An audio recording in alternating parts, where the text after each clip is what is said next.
All right. Wait, we can go? Yes, we're live. Oh, hello.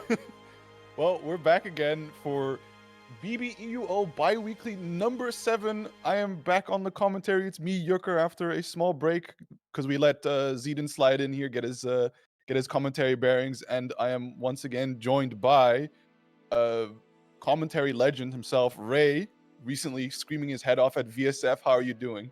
I mean, I'm doing good. I hope the mic's picking me up because I'm kind of sort of facing away. I'm eating a pizza right now. Well, yeah. I was wondering what I would be able to do this right after coming back, but you know what? My throat's feeling a lot better, so let's fuck it. Let's go. Absolutely, 100%. So we got a kind of quite the cozy bracket this time. A cute number of attendees as well. Stacked as usual. You got your Nessicas, we got your Lumbrias, we got Morph showing up. That's cool. Denny's is always nice to see, and managed to get somebody from my local scene to make an appearance, do a quick O2, show what we're about, and then leave. I mean, it's, sometimes, they do show up out of nowhere and just start, like, taking names. Like, I didn't know. Who was that Spanish Tiger? They just showed up and was like, you know what? I'll get top 2. Was it Frank Bottle? Yeah, I think it was Frank Bottle. I feel like going top 2 right now. Yeah, absolutely. I mean, Frank Bottle gave me whiplash because he showed up, did top 2 in this bi-weekly, and then was playing in the team tournament over on Salty for Exerd. I was like, whoa, is that the same Frank? And speaking of Exerd attendees, there's a notable name that I recognize from the scene over there, which is Finn Freezer. Finn Freezer, I see he's been making moves. I believe they participated in one of the beginner brackets, probably hosted by Maho. And old Johnny Main / recently picking up Ino and Exerd, and now making the moves over to CF, hopping on some peak fiction. I appreciate that. Nice. Yeah, that's the nice thing about the beginner brackets for that Maho hosts. Like, they are they're nice to see people, like, new people who play around somewhere on the skill level. But sometimes someone from a different game comes in and he's like, I mean, I'm new to the game. I'll sign up to this thing. I don't know the game, and this is a knowledge game. I'll just get stomped, and there's like the fundamentals carry them. And it's like usually you can see people like this guy stands out a little bit in the beginner bracket. So you know what? Nah, get out. Absolutely. But I see one of our first players hopping in, so that means we're going to be getting Board Vanguard versus Dylan. Ray, what can you tell me about what we're about to see? Board Vanguard and Dylan? I feel like... I mean, both names sound familiar, but I will be honest, I completely forgot. I am going purely by the avatar mix-up. And we got Tsubaki Hat, Noel Guns, and Hibiki. I'm being mixed. I got nothing, bro. Can we do predictions in this chat? What does Board Vanguard play? Don't spoil it. I'm gonna go with... I'm gonna go with the main bait, which is Hibiki. Oh, Dylan, for some reason I'm starting to think Hawkman, but something tells me that I could be extremely off. I mean, Don Whippo's giving you the double, which is either Hibiki or Hawkman. I think Board is Ragna. There's definitely a character to be bored with. No, I'm kidding. Ragna is too honest for his own good, but we appreciate a good Ragna. I mean, honestly, characters like Ragna in contracts with everyone else, it's like, what do you want to do, right? Some people, they want to win running cheap shit, right? Mm-hmm. They just want to feel the power and feel overwhelming. Some people want to run mix-ups. Some people want to play a character where if I win, that's me. True. That's me. I outplayed you completely, and Ragnar's one of those characters. I feel like that's where more standard characters like Kai and what also show up.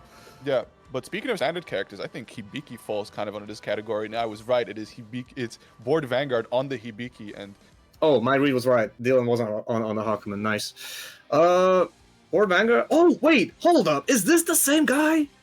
Is this the fucking 300 MS Hibiki 7 rollback frames from like a year ago? Is it? Why would it have 300 frames? I hope they don't have 300 frames anymore.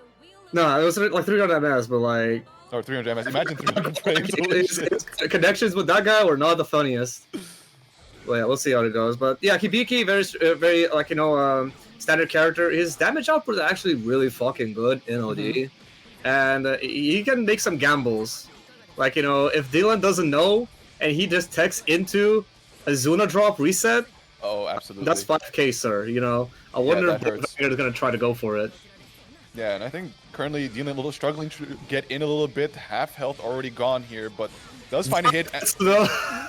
Big overheaded board Vanguard knows. Watch your dome, bro. Yeah. Bro, we at VSF in the Airbnb we just found a hard hat, and I thought about I should bring that to the venue. That would have been a good one, but yeah, watch it for overheads. Oh, watch your head again. Catch. Yeah, Hibiki's JC, one of the privileged buttons that hits like both sides, so it's good for catching rolls. Wake up super. I'm pretty sure that's not even a reversal, not frame 1. Still had to RC to make it safe, but catches with the low. Yeah. Dylan, first round. Yes, a couple of things. I learned a couple of things about Hibiki in the recent days, and apparently that super that can OTG. Oh. Yeah, okay. for a good grip. So he has he can do like, and the long ass combo, pop OD, do that super, like into OTG or CEA, and that's like 1500 something on, like. Okay, that's good cash out tech, but so far patient game. But there's a nice counter hit for Dylan, extending it, paying some of those points. Yeah, Dylan finally securing himself the corner.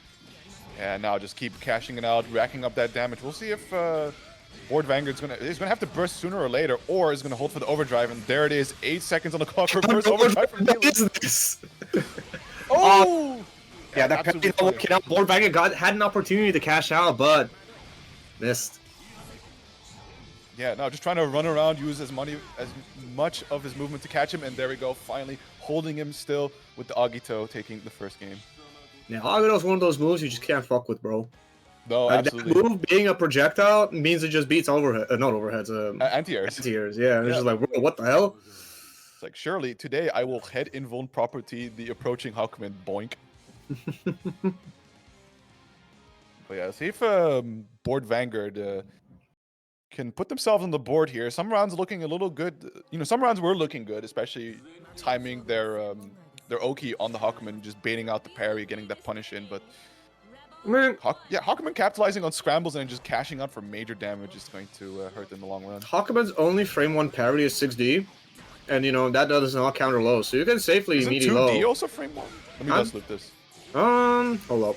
I swear it's like it goes like he has a 6D is frame 1 so that doesn't loses to lows, and 2D no, is frame 1. also frame 1. Right, yeah, but loses to highs. That's what it was. So you have to time it, but there we go. Yeah. Air JD. There's that JD we haven't mentioned. I hate that button. Even though there's like no damage on it, it's like it just feels stupid every time it happens. True, but it's a free Madatama, so he quite happy. He's still dancing around Dylan at the moment, but a big fly swatter. Oh my god. What? And my moment? Never mind. What? No kill? He cashed out the RC, but didn't pick it up. Oh no, and there goes the EA as well, so just... Yeah. Dylan also, like, doing instant EA that was also very interesting, because, like, he threw away, like, the active proponent of, like, Hakumen's overdrive, like, all the meter build, all the giant threat he can represent, etc. Oh, his color just loaded in. It's Ambi. Yep. Yeah. Shoutouts to Hoyo, I guess, but... it fits. Definitely, it's a rough one, the last overdrive. With here, Board Vanguard playing a little slow. Don't want to play it too slow against Hakumen. Yeah. Considering how many times he has to hit Dylan, Dylan will definitely build back overdrive, so he might see another robbery attempt. Probably. Yeah, he's also throwing away so many stars trying to make stuff happen. Oh, big hit for the side bear. Oh. But no pickup, unfortunately, giving Dylan the opportunity, catches the overhead, of course no extension, but gets thrown on his own Oki. That must hurt. Still finds the hit. Board Vanguard bursting. Doesn't want to let Dylan get anything started. That would have probably been like a decent grip if he popped overdrive. But has Dylan actually shown that he can do the big routes? Oh, what a cut! What a cut! Not yet. Did he switch? He switched palette. Yeah, he upped priorities, the contrast. I guess. Like, he knows like the game is gonna be ending. Oh, what an air throw! But no pickup. Yeah, Board is like throwing away so many opportunities, which is also, unfortunate. I don't know. Emotional rage burst, hero burst. that was. I don't know. You have to stay alive. I mean, it's definitely one of those momentum ones. Like, hey, I need to take this game right now, and he does with the side switch, working out to actually still be in range. Very good. Yeah. So putting one on the board, tying up the set here. Yeah, but I think the main thing is like you said, Dylan throwing down a lot of pips just to try and chase down board vanguards, get a YOLO hit in, and then being able to cash out hard. Yeah, I mean, I think like if you know, you can definitely play Hawkman, like you know, like his pressure can be pretty scary if he decides to spend his like resources. But you can also just like chill for a bit, get your like you know, like your threat is rising as you do nothing. So you know, oh, what is this now? Koga? Oh, yo, Chaos Gold! Hey, yo! I have no idea, man, but guess the 2D, putting him into the corner, catching out a nice bit of damage here. I'm not sure if I'm pretty sure you can cut away the Hibiki clones, and then if it's not a Hibiki clone, you just counter hit him. But here we go. Yeah, you can definitely cut him, but like people just say, oh yeah, just like you know 5A or like you know is like 6D and like 2D is like, bro, I can't do it fast enough, bro. It's hard. It's one of those things you can do it incidentally, and because they count as projectiles as well, Hawkman does create that little, what is it called again? Fumajin? It's called pips. those, yeah, the Fumajin, yeah, the orb. The counter projectile orb. But both players relatively equal in health here. It is Dylan that is now in a slight advantage here. Good on pips. Yeah, he has like so much ammo, bro. Yeah, he just has to play the zoning game, but he is being driven slowly. The corner just snatches him from afar. Oh my goodness. Oof. Slammed into the ground. Just like that, Dylan puts himself on set point. Taking it patient, waiting it out, but gets anti-aired, no pickup. Still finds the 60. Slowly but surely pushing. Yeah, so far I'm pretty sure every single parry attempt from Dylan, like he has like a 90% success rate on that shit. I mean, just how many buttons is Board Vanguard throwing out there, man? I think it's pretty easy to get this consistent parries in. Oh my goodness. No, oh, he didn't have the meter for extensions. Oh, still, tragic. I think you take the damage and being able to escape some of that Oki, swats him out of the sky, taking that, you know, look how patient he is now, just full screen waiting, cut attempt. Sui. Oh, okay, that worked again. That air stall is so good. Yeah, wait, he did it in the air. Oh my god. Yeah. There might have been like potential punish attempt for the side of Dylan, but he doesn't care. Yeah, nice. Jumping, yeah, that would be the kill. Good reaction from Board Vanguard. Still, clips him out of the end. The 6C, very nice from Dylan, being able to close it out, taking it 2-1 over Board Vanguard. Bro, why is Edma an anti-air? It's so good. Edma. I mean, just don't be in the air and hit him with a low. Thoughts? Me trying to get into range for the low 3C. Oh no. He needed time to hop off that Azrael big dog. I mean, I will admit, yes, Hawkman 2C is sad. I know what it feels like to have a bad 2C, but have you considered that maybe Enma should cost an extra star? I'm just throwing suggestions at the wall. Mori Daisuke, you know. Call Mori, one more patch. While you're at it, delete my. My man. Bro, you summon fucking Hoon. Yeah, he had to chime in. Let's nerf Lord here, let's go. But alright, enough about who we'd like to see removed from the game. I believe this is Alistair versus Luambo. And I forgot who it was that was really excited to see Luambo, but Polish Susanoo, I believe, was what I heard. Yeah, Lambo, or as most people call him, Lucas Brand. He has been here for quite a while, and like most people, he started out as a Hawkman main, and he was getting places, but then he turned to the dark side. He hopped on peak, and as soon as he did that, his results got way better.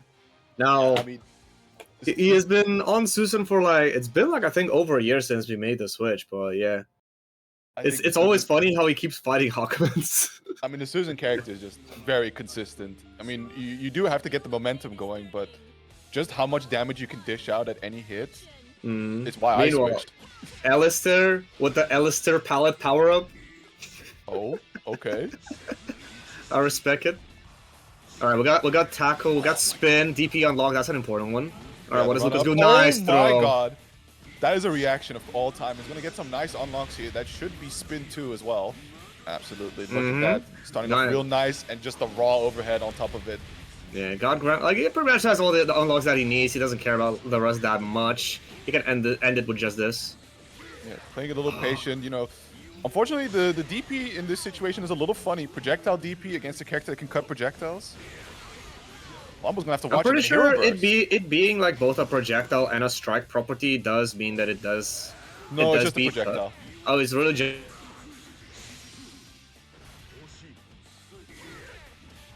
Through your DP, clean. Nice throw, man. Alistair has been making good decisions in this last bit, but getting clipped by the low. Understandable. Susanov has a lot of overheads. You know.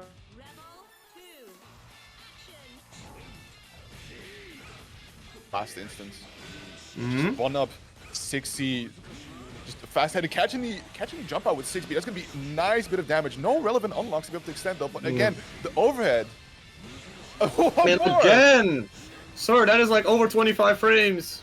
I think we should start reacting, homie. But perfect denied here from Elster. Still, situation looking very dire with Lambo on game point, and just like that, is able to take it with 2C. Yeah, he woke up and just betted on that 2C. He thought Alistair would take it to the skies, and he was correct. Oh shit. Yo, bless you, man. Take it easy. I'm choking on pepperoni. Oh no. But yeah, definitely. I mean, had the health to play as well. If the read didn't work out and just held a bit of damage, there was not a whole lot of pips on the side of Elster to be able to mount like massive robbery damage. But nice 5B anti-air. Yeah, that is a good point. Like, oh my god, the dot press! With no meter to save himself. He also tried to throw, I think. So that's why the counter hit came out. But gets with the it was last hit. too active. Oh, that was tragic. Alistair could have taken a guaranteed parry there. He takes the Yukikaze extension. No, not this time. We'll just run up 3C sweep, trying to punish the DP attempt. None came out, but still running this pressure, already equalizing the health. Now taking advantage. Oh, and the purple throws are coming out. Nice. Like, obviously, like, purple throw is a risky take to drop the combo, but it was one of those, it was a purple throw that if it landed, he won immediately. Oh, so I respect it. Sometimes you gotta go for it, but a little too far away for the throw, and Lambo getting the punish, and the big there we 6C. go. Bet incorrectly on the parry, eating all this damage because of that. Oh no, that's an unfortunate drop, giving the opportunity to get out, but still, nice unlocks. Unfortunately, 6Bs right into the 5D. And I'm seeing Elster do something I don't even see some mid-level people do. Bro, he teched and he air dashed out the corner. Please do that more, people. Air dash, run out, take your outs, but there we go. The Yukikaze will do it, tying up the set 1-1.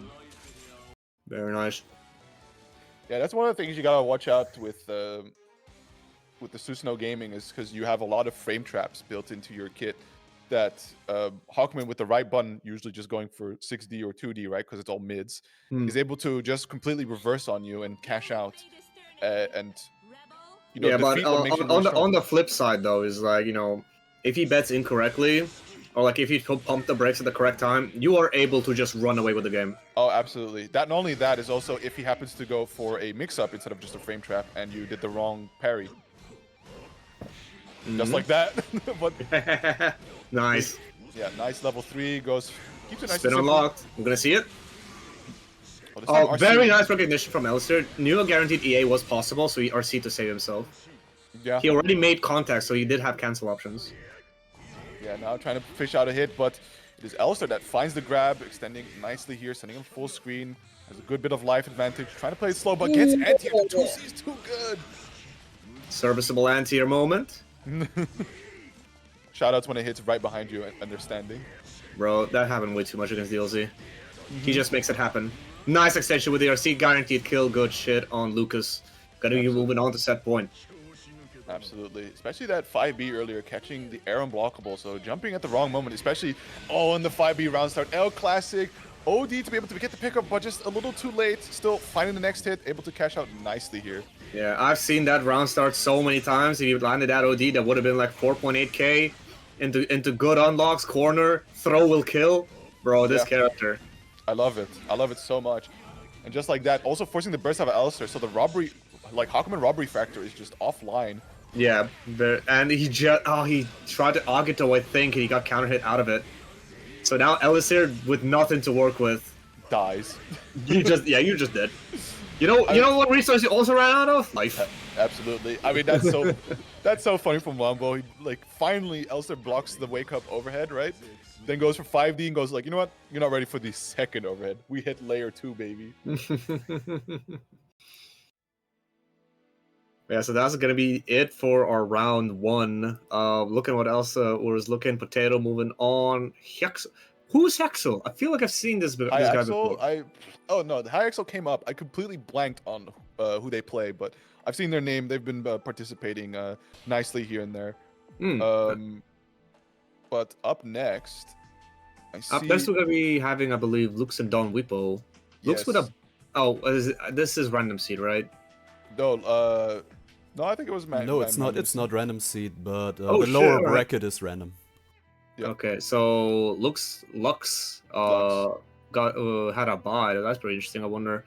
It's uneven signups because he just goes to round 2, so there was no round 1 match there. But interesting thing, if you peep over at the prefix tag of Lux, I don't know if you noticed. ZF? Yeah. Yeah. What does that mean?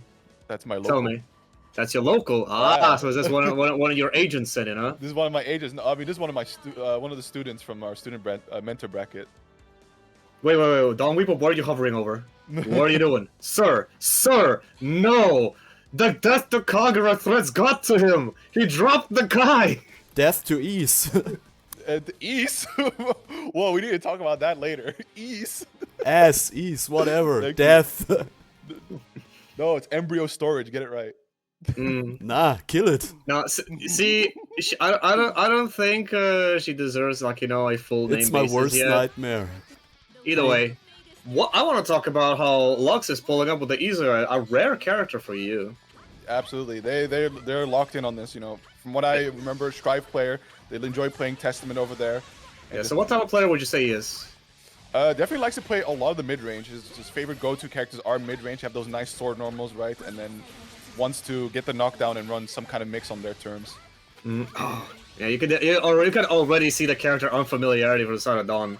He doesn't know how to follow this character correctly. Yeah, and we don't also have a lot of S's in our scene, so definitely he's trying to play it a little bit more of like, how can I force Izayoi to work here versus like, as opposed to like, oh, this is how I beat the S matchup. But starting off nicely here with a good combo. Low on the gain arts here, just one more teleport. The funny corner steal. Alright, Lux seems to be running away with a Transam. I love this guy already. What do you got? Oh, yeah, he knows the setups. I mean, Lux is an absolute grind lord. He will just sit down. I think he definitely watched a lot of footage. He wasn't my student, but he definitely figured out a good bunch of stuff about this Izayoi character. I think he watched this SKD fella 1 or 2 times. Absolutely. Just like that. Yeah, first round going to Lux. Damn, pretty convincingly. Yeah, looking definitely real good here. Maybe might see the if this goes any rougher for Don Weepo, we might see him go back to Kagura. Who knows? But yeah, look at the stagger pressures already and the confirm. Good on. Oh, unfortunately, that's a level 2 projectile. So yeah, that's one of the strengths of as being able to represent that level 2 projectile. It does have a little bit of setup, like, you know, doing fireball, but it works. Yeah, and there you go. Projectile cross up. You just gotta hold this, and we'll be cashing out for a bit of damage here. Sets up the mix. Yeah, still 3 pips, so that's enough to still like win 1 or 2 interactions or cash out for an Astray or something like that. Yeah. So far, getting a little lucky, being pushed out of the corner, not blocking the lows and the tick throw to follow up. Not getting the confirm here, but still. Man, I'm gonna need to have like interject and correct. That was a mid, sir. If that shit was a low, that would have been a problem. Oh, it's a mid. Thank God. Thank God. Character already is a problem. What do you mean? Hold on. Oh, nice misfire. Didn't you say he was a Johnny player, or was that someone else? Testament. Alright, my bad. Testament. Similarly, character also features teleport mechanics, so kind of finding comfort in there. Ooh, got the cross up. Wake up, Riser punish. Oh, that crest almost messed up the punish. Yeah, but still, he's able to do a nice bit of damage here. Will overdrive to just be able to get a break. Still not in gain arts yet, so not being able to capitalize on the pips. And it's Don Weepo that actually will take the first game. Damn. And the first round looks so convincing on the side of Lux. Did Don Weepo just wake up? Maybe, but definitely I think one of the strengths Don Weepo showed was denying the just the opportunity to be able to gain arts, and I think Lux was really wanting to hold on to the burst, instead overdrive, and didn't capitalize on the gap they created to just go gain arts. So we'll see if this one will go a little better. Starting off nice with a build, good air to air, knocks him down to ground. Yeah, you don't see the air tears like that quite often. But yeah, Don Weepo is like, you know, done bursted the level 2 projectile quite often now. And That's, like, you know, it's very strong. I wonder whether that denies the pip from that you would get from usually like blocking the projectile instead. Maybe, but is it that worth it? Either way, one of the characteristics I see a lot from Lux is he doesn't like reacting to air approaches with oh wow, what a hit. Damn. All right, Don. All right, Don. Good bait. Yeah, doesn't get the sweep though. Both characters trying to throw out their big swords. Only 2 pips on the side of Lux. Still, those projectiles won't get any more going. Oh, nice mash on the overhead. I think I just realized. I think Lux is playing as if he was still outside of gain art. Like he was like, just like, you know, I'll sit here, I'll throw a projectile. Like, bro, your mix stance. Yeah, but I think they were down to 2 pips, right? So yeah, really so looking for the combo conversion instead of just skipping neutral. No, like I don't think he's always a character you can just like stock up enough pips and just like win off one gain art, like, you know, sequence. Yeah, you have to.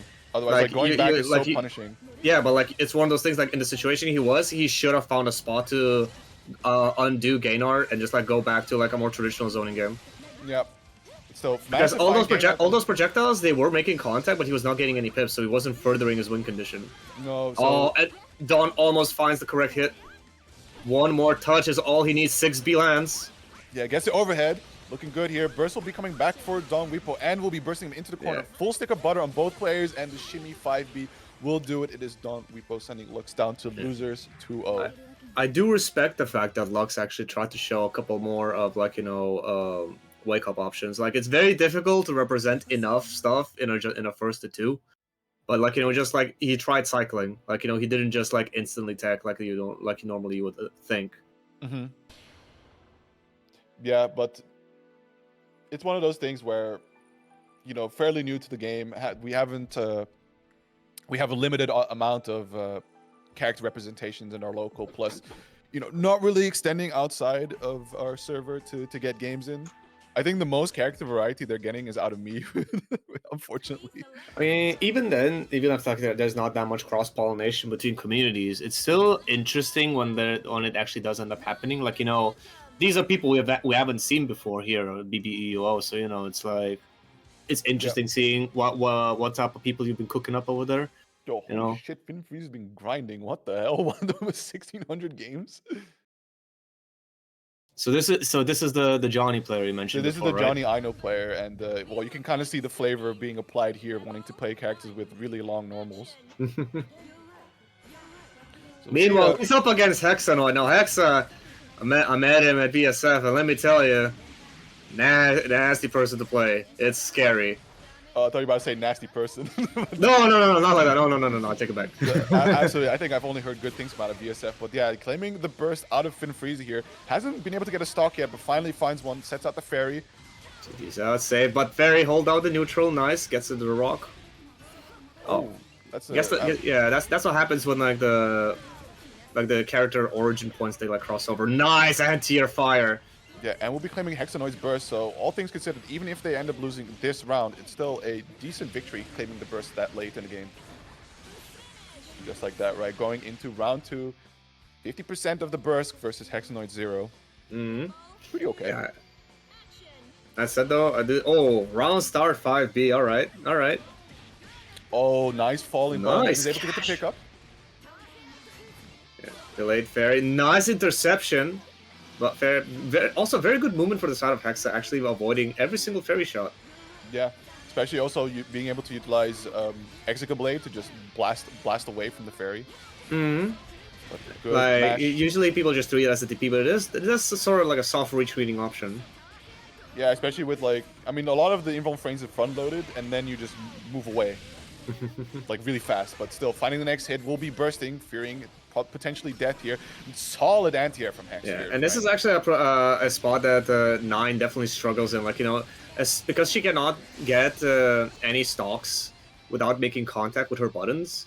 She, like, you know, especially if she doesn't have the life lead, she has to approach, and her options are very linear, to the point where, like, you know, Lambda can take a couple of risks in which angles to cover and whatnot. Not as strong as New, obviously, but still really strong. 100%, and especially having no overdrive on deck, right? I believe overdrive lets you whiff the normals and then still build but stock. like honestly, most I'm pretty sure every 9 player uses their burst for the lifeline rather than for the gaining stocks on whiff. Y'all need to reconsider your options, but still, unfortunately, Fin Freezer, after all that, drives out in the corner, gets staggered with the counter hit here from Hexanoid. Oh, combo limit, and nice sweep. Yeah, low profiling the 5C, I think. Or was that? It was the 60. Oh, my bad. Yeah, 60 in the corner was a very interesting option of all time, especially against a character with frame 1. That's another thing. I don't think Finn knows that, like, Hexa can't really run projectile Oki. Yeah, true. Nine's teleport is frame 1 projectile invuln, but it's one of those things like, you know, okay, Hexa's gonna put out a Spike Chaser, let's say, from a safe distance, right? What are you gonna do as Fin Freeze? Are you gonna backdash, updash? You're sort of still where you started. If you do forward dash, you're sort of right in front of like, you know, Lambda, and like you're probably minus. I wouldn't be sure. You can try second teleport, but then you're even more minus. Oh, and unfortunately rolling into the Spike Chase, so that's an unfortunate classic and something that Lambda players really pray you do every time. You gotta respect it. Yeah, not quite enough to be able to kill, but there we go. Finishes off with a...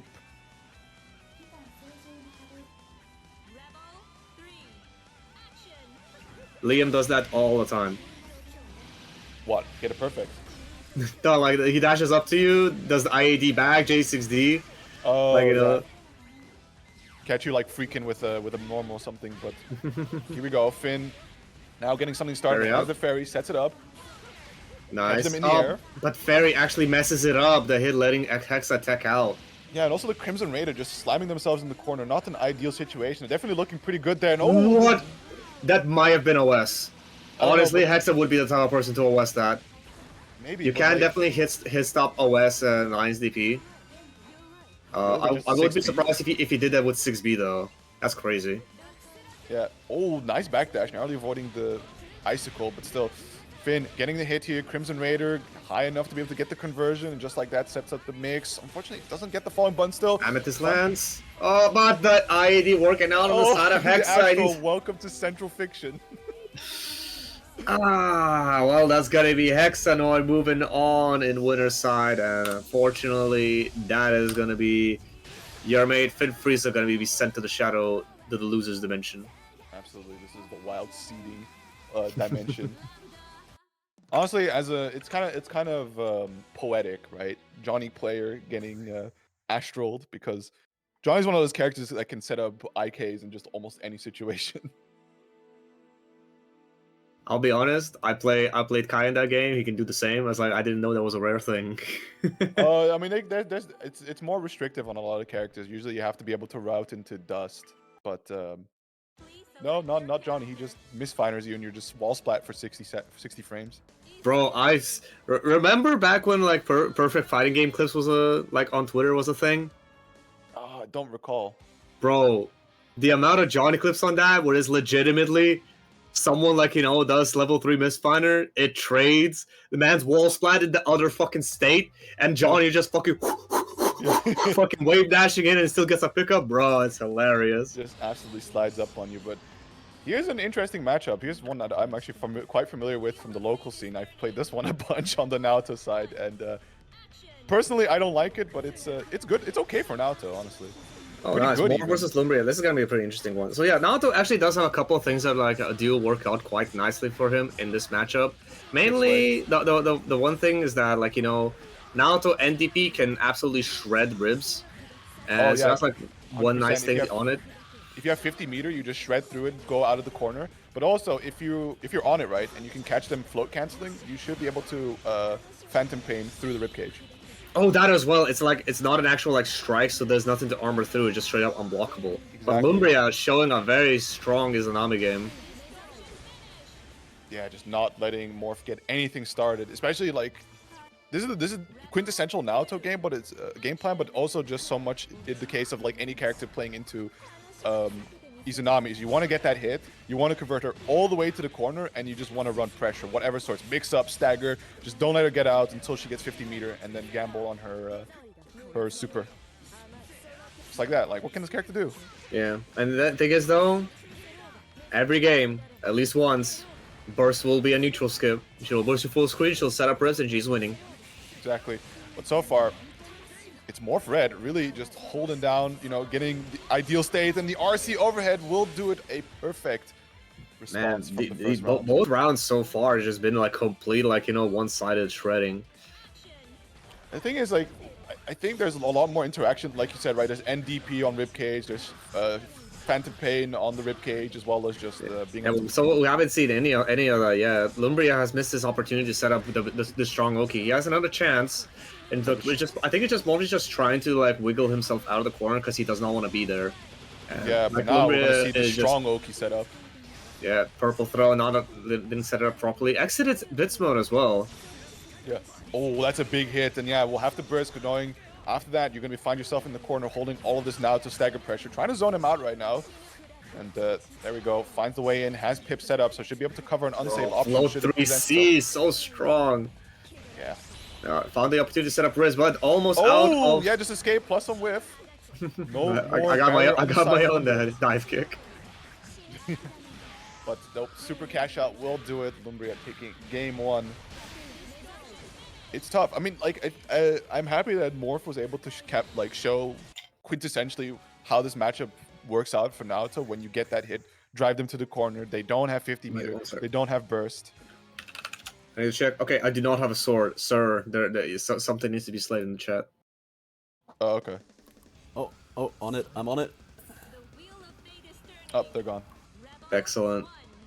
Back into the match. Always when I'm looking at Discord. But good snipe there, Mr. Ray, as Morph will be trying to snipe a hit on Lumbria here, get him into the corner. So far looking, a lot of air dashing. I like the second. Keep it that's going. a good find. Oh, nice, did not barrier in the air. Oh my god, that is Anami 6A, one of the best in the business. Absolutely, and also just on block, right, setting up her pressure now, just throwing out the spinning wheel. Good blocks. Very nice block on the side of Morph. He's awake.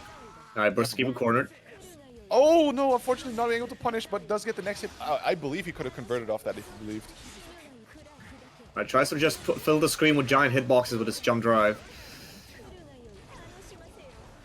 Yeah, I mean, that was a missed opportunity on the counter hit N-Kite in the air, especially. Yeah, you can see, like, Lumbria is actually, like, I don't know if he's, like, goofing around, if he's getting missed impulse. I saw him, like, you know, bit up, bit out, bit up, droplet, like, alright. This is, oh, he has meter to kill. Is definitely a kill with the ERC. Sir? He wasn't opted for it, but, you know. Maybe only as a starter. Because, funnily enough, Izanami's Wake Up Super is one of our best starters. Yeah, but it might cost Lumbria here. Put it into the corner. This will be a almost full cash out. Nice block. Still. I think that was an attempted Wake Up CA. Like, you know, he thought he blocked something. But unfortunately, the fidget spinner will be holding Morph and putting Lumbria on set point here. Oh, but float 3C. Izanami is able to cover all these angles because the float out is so strong. Alright, yeah, that's one of the struggles for Naruto, is playing that air-to-air game where he just kind of, is lackluster for lack of better words, right? I mean, he has his JB and JC. They reach very far horizontally, don't they? Kind of, but it's like there's way better buns. But still, getting a nice pickup here on the counter hit. Now we bursting out from. Oh no, and his crouches, but still burst put into corner. Ah, good bait, and this is your moment, Morph. We know he's got these. Unfortunately, didn't I mean, it wouldn't have been enough to. I suppose it wouldn't have been enough to kill, so he chose not to, like, you know, fully cash out. But he gets the second hit that he needs, and that should be it for the side of Lumbria. Yup, Morph gonna be tying it up on this game. If he microdashed that 5C punish, he absolutely could have killed, but he didn't, so he just kept the routing simple. Damn. Might have been one of those, like, you know, it's a scramble situation, and he just, like, wasn't expecting to get that hit. Maybe. So what? but At least getting something it was important. That's a spicy pickup right there. That's some hella insane buffering coming out from Morpha. Now, put inside the Hell Zone here. Lumbria going to have to pray that this burst comes back ASAP because you're going to have to hold all of this stagger. I mean, yeah, Morph has no ways to lock out the burst. So Lumbria, Wake Up Overdrive, Wake Up Burst is definitely possible.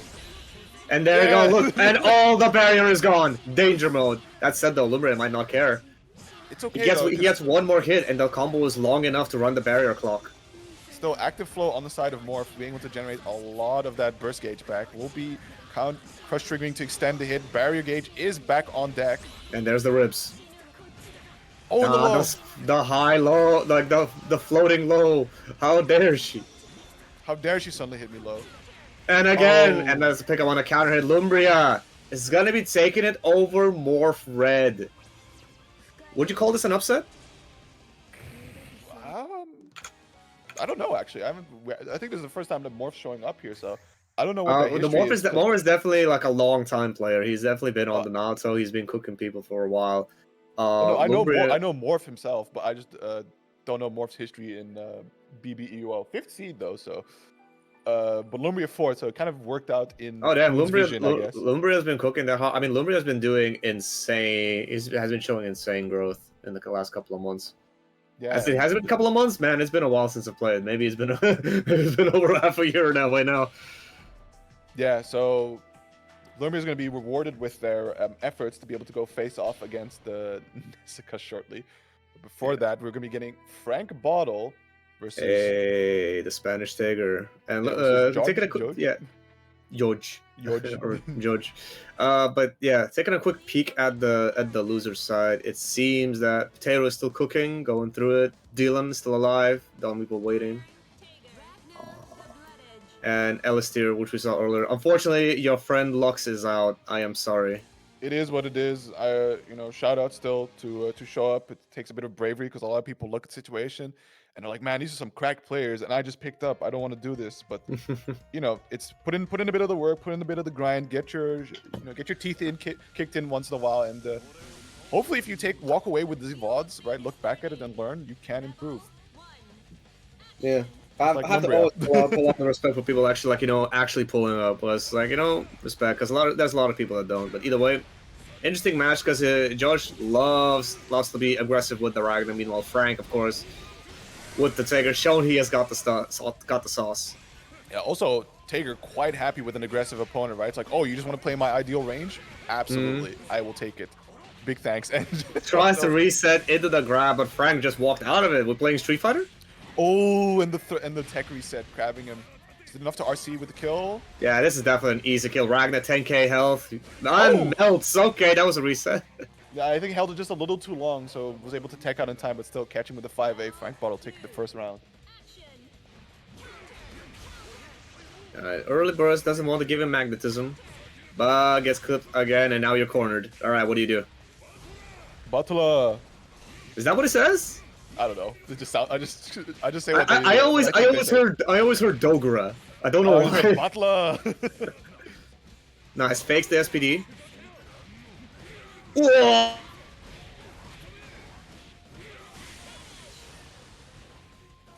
Like that second round was so fast. I mean, it's just a Tater round, right? Sometimes you just explode. Yeah. Especially when you're playing a character that just wants to like mash in his face. He's like, "Oh, real word? Just like that in my throw range? Sure." Yeah, and that said though, like that 2C was a massive, was a gamble. Like there were so many ways that would have lost, but like Tiger is able to afford those types of risks, especially since George has not like actually shown that much. Like he doesn't show that much threat. He hasn't shown that he can like make it really hurt. Yeah, but here getting a nice pickup with the jump. Was it JC counter hit?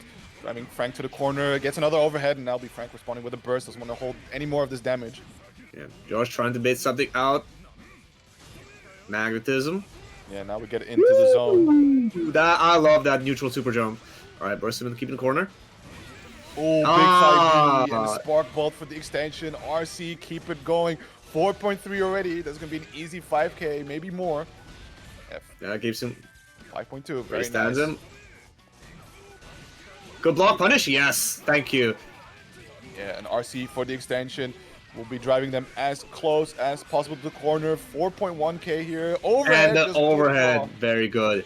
This, not quite enough. Taker is a healthy boy, but one more hit. Cross the divider. Catch a no tech. Oh, wait, is that enough? Just Nah, not quite. not quite. Tries to bait out something. Good bait! Good bait from George. Yeah. All right. He's able to get the JC to be blocked, offering a jump cancel, narrowly avoiding the Emerald Tager. Yeah, that's definitely like one of those things. Like, you know, Taker low on life, but he has meter. So that's 720. It's gonna come at some point. It's inevitable. Oh, got the stagger hit. Got the stagger counter hit, but he didn't convert it. And just like that, getting the command throw through the stagger Ooh. pressure, restand, goes low, catches him. Yeah, No I'm RC. surprised that Frank didn't RC it because he just barely built the meter to do it. Nice blocking the I think overhead. he's like, I think the combo timer was a little too long already, so just that, like, yeah, I could maybe get like one loop, but whatever. Oh! What? Yes, that is a funny interaction. Tager has so much jump startup that he actually can invuln jump through burst. It's you can almost not plan it, but this exists. Yo, somebody click that. I've seen people talk about this. The rumors are true. You can just jump clean through burst with Tager. He's got the technology. Holy shit! It's But we wild. got Dragon Airlines into the pickup. Yeah. Oh, we said gets it in the reset. 5D. Yeah, Frank did not like that. Yeah, that was going to hold a lot of damage, but still, RC getting the hit here, building up a nice bit of damage. Also healed to the Ragnar perfect state. Still, not enough to kill. And knowing the Tager character, this can be a quick reversal given the right hit, but no! 5C will be kicked away, stomped by the Jesus kick, and Joj taking game 2. Very nice. Not wanting to go out like he did in that first game. I'm gonna call it now. That was all data, I believe. You know, there's a slight discrepancy of like, you know, 10 times the matches. Absolutely. Right. I love the adjustments that George made. Like, now the thing is, can he actually keep it up, or will Frank, like, you know, Counter adjust. yeah. Yeah, it's a little too far on that JD counter hit, but there we go. IB on the air scythe, getting himself a nice bit of damage, and the magnetism applied off that command grab, trying to scoop him back, and does. He just ran up and threw him. We're playing Look Guilty at me, Gear I'm the Strive. grappler now. Still, it's going to be quite the mountain that he has to climb back from. Is it? That's a guaranteed punish. Yo, is he dead? Yeah, right? This is Ragnar. Yeah. Oh my god! Yeah, it's more than 5k and he was less than half health. That is dead. And just like that, Frag completely robbing Joj, putting himself on set point here. Alright, blocks the elbow drop. Oh, that's a counter. That's a trade combo for Frank. Alright, finally the DP is coming out. Oh, he hard baited that SPD. Joj flying around, looking like a Tao Kaka player. And now one is.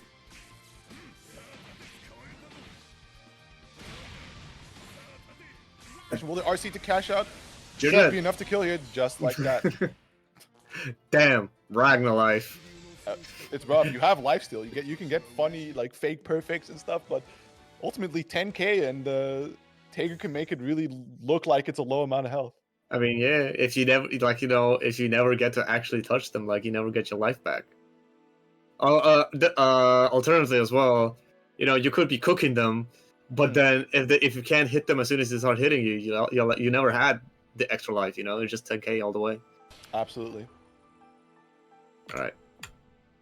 So Looks like we got. Is this? Yeah, we are shaping up to get pretty close to our top 8. Just a little bit of loser size left. I think it's gonna be the first match of top 8, right? Absolutely. Nessica versus Lumbria. So Lumbria being rewarded for their efforts and learnedness. Yeah, that word. We'll now get to face off against Noel. I'm gonna tell you exactly why he's playing Noel. If you pop into the video share channel and you scroll up approximately 3 posts, Celica posted 7 hours ago. He's gonna check if you can get 5k damage from Revolver Blast. RC. And he just thought, you know what? I'm gonna play Noel today. Okay, I guess. So we'll see if that works out. Already barrier gone for Lumbria, so that damage cap looking quite realistic here if he gets the hit. I mean, thankfully, Noelle is a very mobile character. She's able to like dance around this Tsunami a little bit. Her drive is a little bit of a gimmick, but nice, he gets the answer. But Noelle, the main reason she's considered weak is she is so difficult to convert with. All of her like, you know, combos are like character specific, and Izanami, she has weird hitboxes. She's tiny sometimes. Yeah, it's just, you know, almost a flat board on the ground with that 2B. But still, looking kind of good here, Nessica. Getting major crush trigger here. Yeah, that was a guaranteed crush trigger because Lumbria was in danger state, and Nessica does know about it. If you ever seen him play against Star, back when he was like you know, he busted out S and whatnot, this is what he was doing. He was putting Star in danger state, and then he just kept crush triggering, the guaranteed crush triggers, bro. But you do have to charge it to be able to convert, so there is a chance you might be able to press out, but if you're too late, you also just hold that counter hit. Still, it is Nessica. Cashing out nicely at 3.8k. Lumbria stuck in the corner. Good block so far, but you're going to have to hold this deadly rave. And keeps the pressure going. Overhead found. That's a burst from Lumbria. Wants to get a bit of the game plan going. Currently, Pip's active, cannot block. Still trying to find it in. With the Thor! Pick up? Maybe... I thought it was a counter hit. He could pick it up. Maybe it's just in combos. Oh my god, the purples! You let him know. You let him know. Speaking of, I need to do 10 push-ups later. Oh well. You? Yeah, I got purple throne. It happens. Yo, you're on that that jacked arc. Man, I need to, bro. I've been pigging out at ESF. I'm eating pizza. I need to like lose this. I need to like get back on it, bro. Yeah, I guess purple throws are the way to get that started then. You know what's funny is actually in the AS Discord we made like a whole fucking regimen, bro. Like it's not just purple throws. It's like, yo, if you drop your kill combo, that's like go run. That's like a 5 kilometer run, bro. You need to rethink life. Get you that Azrael physique. Oh, he low profiles under the flow. That was so smart, but the ribcage was still out to bait Lumbria out. Yeah, too many interactions. Unfortunately, Beyblade find the mark. Lumbria going for the aggressive burst. Once again, that ribcage was so risky. He actually regenerated after it ran out because with the pop. What is this character? I wonder if we're gonna see a potential command grab for this Lumbria because he wants more barrier. Oh, that was a grab. That was a grab. I saw it. Fortunately, not in the sweet spot.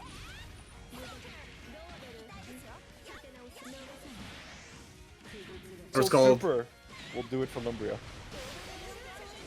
Yeah, gotta represent it. That's such a fast super as well. 7 fast frames. Yeah, it beats certain save jumps. It's a bit crazy. There we go. Nice air-to-air from Nessica. Good read on the backdash. With that was a 2D. 60? No, I don't know this character, man. Nice blocking the overhead from Lumbria, but he mashes right into the frame trap. Yo, can he hit one more touch is potentially all it could take, but he's gonna get burst back, so one more lifeline. Also, he may choose to keep it for the next round. Oh! He burst it and he beats it! What the J2D! Wow. Very nice, and the perfect as well, so Nessica looking on fire. That was gonna be like, that looked like a pretty confident round, but that ended up being a steal for Nessica. Getting that burst, he's like, if he plays right, Lumbria will never see that burst again. Absolutely, and so far doing a good grip of damage. Stuck into the corner, no burst, no meter to be able to super out. Has to hold this Noelle Rave, gets the pick up here. Yeah, doesn't block the overhead. Noelle's drive, she does have a 15 frame overhead in it, but like it's one of those things like the overhead's fast, but the low is slow. Here we go again, cooking up a perfect here, getting really close to getting that burst back, but the OD will deny whatever chance that he had at getting the burst. Never mind! It did not last long enough! And the perfect taken away, but still, it's quite the mountain for Lumbria to be able to climb back. Yeah, you could just wake up and kill him with chip. He tried to pop wrist, but he's in danger state. Just do the super. What are you doing? Bro, this is you play grapple, you know how to chip kill people. He tried to parry! Alright, is he gonna pay? Lumbria is gonna have bits and ribs available at the end of this combo, and Nessica bursts and snipes him. Oh my god, Nessica trying to look extra stylish here, playing with fire, playing with his food, but it is, in the end, the inevitability. Nessica takes it with Noelle. Now, I wonder whether Nessica is going to be playing Noelle all the way through. And if we take that into context, that means Nessica played Don Weeple with Noel. I don't know if Don Weeple was Kagura or S for that one. Fedox. Fedox sounds familiar. Is he like a Ragnar player? Can't say. Either way, that's going to be sitting pretty on winner's side for winners finals. Meanwhile, looking at the loser's side, we see Hexa is cooking quite happily. Potato took out Hexel. He's now facing off against Judge. Yep. The Weeple Freezer. I wonder which one we'll see, because it seems... Alright, we're moving on to our next winner's side match, aren't we? Yep, it will be Dennis versus Frank Bottle, so... We've been here a couple of times, haven't we? Oh my god, it's such an EU classic, the Tager Mirror. This is so fun to watch. I mean, it's like, for one, it always just does the funniest interactions where... I think the craziest one is when you are magnetized, and then so the opponent Tager will pull you in, you backdash, dodge whatever crazy thing they try to do on you, and because you're moving forward while backdashing, you use those invuln frames to approach and then just get a punish in. Yeah. Like, you know, lots of...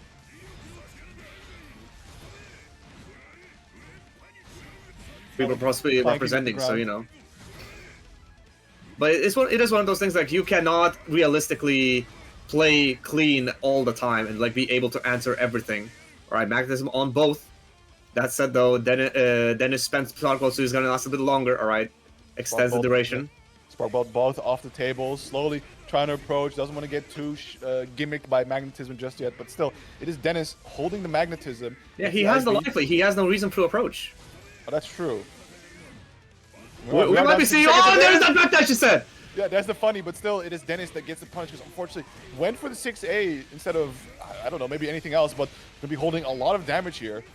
Oh my goodness, does he get the 5K? I didn't see it, but I believe. Yeah, frame kill into the SPD. Is this enough to kill? Oh, the reset! Overdrive? That's safe. Good read on that jump. Does hit the Exceed Excel, so if he can let this round rock a little longer, he's going to be able to build up a bit of that burst gauge back. Yeah, and of course, you see Dennis is not... Oh, he just goes flying. Dennis doesn't want to overextend because he knows Sparkle is a big issue. But yeah, now he just runs out. There's the thing. Just Holy backdash shit. straight to 5D, get a punish in. Yeah, nothing like a forward advancing backdash to spice up the day, you know? Absolutely, and those full healthy invuln frames to be able to just go whoop right through. It is Dennis that takes the first round after very long round. Butler. Oh, you be flying. He's a little too far away to get the gadget finger, so still finding the magnetism. Did not block that in the air. No, wedges through the overhead. This is going to be a start for Frank. Yeah, and I think Dennis is comfortable holding this, so that's going to be a gadget finger applying the magnetism. 5A. Another wedge. Do we see a burst here?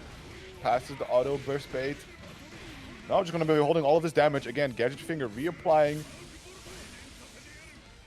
And now we're here again. Except this time it's Frank with the life lead. Yeah, so now he just gets to play. Yeah, there it is. Nice backdash on the 5D. Or JD, sorry, but still. It's Dennis that gets the hit and puts Frank in the corner. I think he was expecting a potential burst from the side of Frank. Maybe, but I'll just try to cash out a little bit. Oh my god! And that is a dead Dennis. Frank is gonna be oh my god, he misses the combo! He almost threw the spark bolt instead! What do you mean? Fantastic work from Frank Ball to be able to tie up the rounds here as we go into the final round of game one. It's only game one. I mean, it's felt like 2 games already. I mean, these games are slow. There's not much that can happen until there's magnetism applied, and sometimes it's very risky to try and apply it yourself. These are, I think, like, you know, they tend to wait for Spark Ball, but not when they're in, like, you know, bulldog range. Oh my god, the walk up throw again. This time applying the magnetism. Goes for the RC extension. Yeah, it shows him how it's done. That was insta-tech? Oh, he's through it. That's a punish. Oh. And he just built active flow. Say goodbye to your friends. Yeah, it's a lot of damage, but still, Hager a healthy boy, so can kind of tank that hit. And it's close to getting the burst here, but the active flow from Frank Bottle we might see another burst from Frank Bottle in the same round. Jump! Yeah, just play it nice and slow. Frank is gonna get Spark Bolt back first. Let's see how he uses it. Overdrive on deck for Dennis, so even if the Spark Bolt does hit, it does hit, and there's the burst. And it's not a guaranteed burst spot. No, that is so nasty that it's burst safe on that point. Still finds the command throw. RC for the extension, burst back on deck for Frank Bottle. We'll see where it comes Tries out. to bait it, and the active frames on the JB. Frank was one step ahead, and he took it. Yeah, excellent late tech on the reset attempt there from Dennis, right? If you just instantly tech, you get snatched, slammed into the ground. RC, hold this die. But just a little too late, so he gets flung just out of range from the grab attempt. Frank Bottle. No, I think it's one of those things. Is I think if Dennis had teched out immediately out of that 5A or like 2A, he would have actually got scooped. No, yeah, he would definitely got scooped, but because he delayed it, right? Yeah. The Atomic Collider kind of just flips him around, throws him a little too far away from the grab range, and then you can safely tech and fall with JB. Mm-hmm. Very nice. Both players applying magnetism on each other, and there we go. Big counter hit on the sledge will be instantly. Both 2D'ing in. But Dennis coming out ahead in that interaction. Yeah, and it's going to be cashing out into a nice sequence here. That is an interesting routing I have not seen yet. Oh, He supers through, but the rapid was already there. Dennis had already saved himself. yeah, and does he have enough to kill here? Should be He's gonna building up the build a meter. meter. Yeah. Show his own Magnatech wheel. Yep, that's dead as hell. Oh my god. Bean! And hits the spare. Dennis looking really good here, and this was finally a decent. That was such a disgusting combo. They didn't even show you the damage. True. Don't look at it. Don't look at it. Don't be inspired to play Tager. Dude. This character's so funny.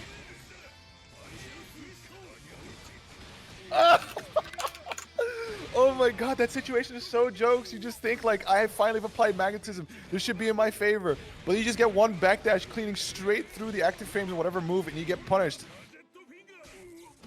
Frank Bottle now looking really good. The reset in the 720. This is not quite enough because he doesn't have active flow and not OD version, but Dennis is now in one guess situation. He does quick tech deep SPD, alright.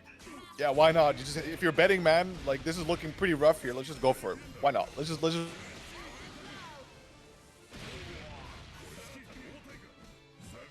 pushing him to the face. Oh, RC tries to SPD Gets the himself, low but extension with the spark ball. This should be death. no, it's quite Actually, no, scaled here. Yeah, he So- doesn't have enough meter.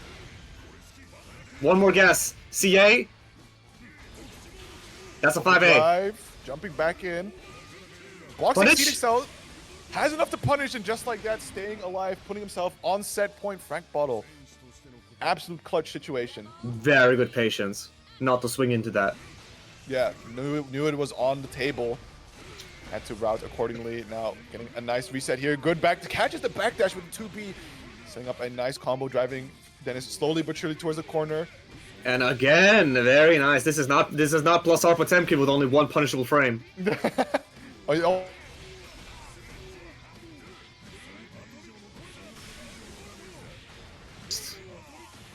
No, try to go for a reset instead. One more guess. Overdrive. Oh, you're dead. No! And the people's elbow from Frank Bottle will take it over Dennis. 2-0. Damn, actually pulling ahead of Dennis. Is this the? I mean, this is definitely not the first time these two have fought, but I'm pretty sure this is the first time I've seen Frank take it over Dennis in a convincing fashion as well. Those matches were great, bro. Absolutely. I do love the Mickey Mouse interaction of you apply magnetism, you use a magnetism move to pull them closer. They backdash, invuln through it, and approach you at the same time, and then you get punished. Yeah, and I wake up in the morning. And you know, now that I think about it, I only saw Frank use that. It was only Frank that was taking advantage of the forward advancing backdash. I don't think I saw Dennis attempted that much at all. If I'm to place a theory on that, it's because of from when I when I was first exposed to this interaction was when Frank Bottle played Nessica in Grand Finals, I believe, 2 bi-weeklies ago, and that interaction was being thrown out left, right, and center. So maybe Frank took it a bit to the lab, saying like, yeah, this Taker character kind of popular in EU, and I'm bound to get the mirror matchup. So let me just get that timing down a little bit. And definitely, from what we've seen Frank Bottle use, or like how he utilized it, it seemed very intentional. Yeah, I mean, it's one of those, like, you know, it's a very nice tool to have in your little pocket, you know? Because that might have been, like, you know, the difference maker between these two. But yeah, it seems like we have our top 8 already sorted out. So, of course, we just saw the winner's side. We're going to be moving on to loser's side right now. Where it's going to be Morph versus Dawn. Weepo. Morph, of course, cutting through. just barely dropped into losers over Lumbria. Meanwhile, Dawn has been like doing some damage and taking out your other friend Finn Freezer. I apologize, but It is what it is. It is what it is. Made a good distance. Yeah, Dawn going back on the Kagura. Actually, wait, was it Morph? No, it was Ice. Ice is the one that goes completely demented when there's Kagura on the screen. But yeah, I do wonder how this matchup plays out because Kagura has awkward buttons to kind of keep Naoto out, right? Can have 5C, 2C, maybe definitely 2C, right? Catching Shift Sway, but they're so slow. So yeah, so like just like you mentioned, like Kagura's buttons, like he has a giant sword, and they made it by being just a giant disjoint, and they have it on like 5C, just give a crack, and like 2C, but they're like slow on the startup. But meanwhile, the 2DA, huge risk, ended up working out, but no full pickup. Yeah, now put into the stagger pressure, got caught blinking, but oh, that's a situation I'm all too familiar with. Yet a little too far away, might want to have to buffer enhance the record there instead. Yeah. Ivan, good block on and good block, and there's the punish.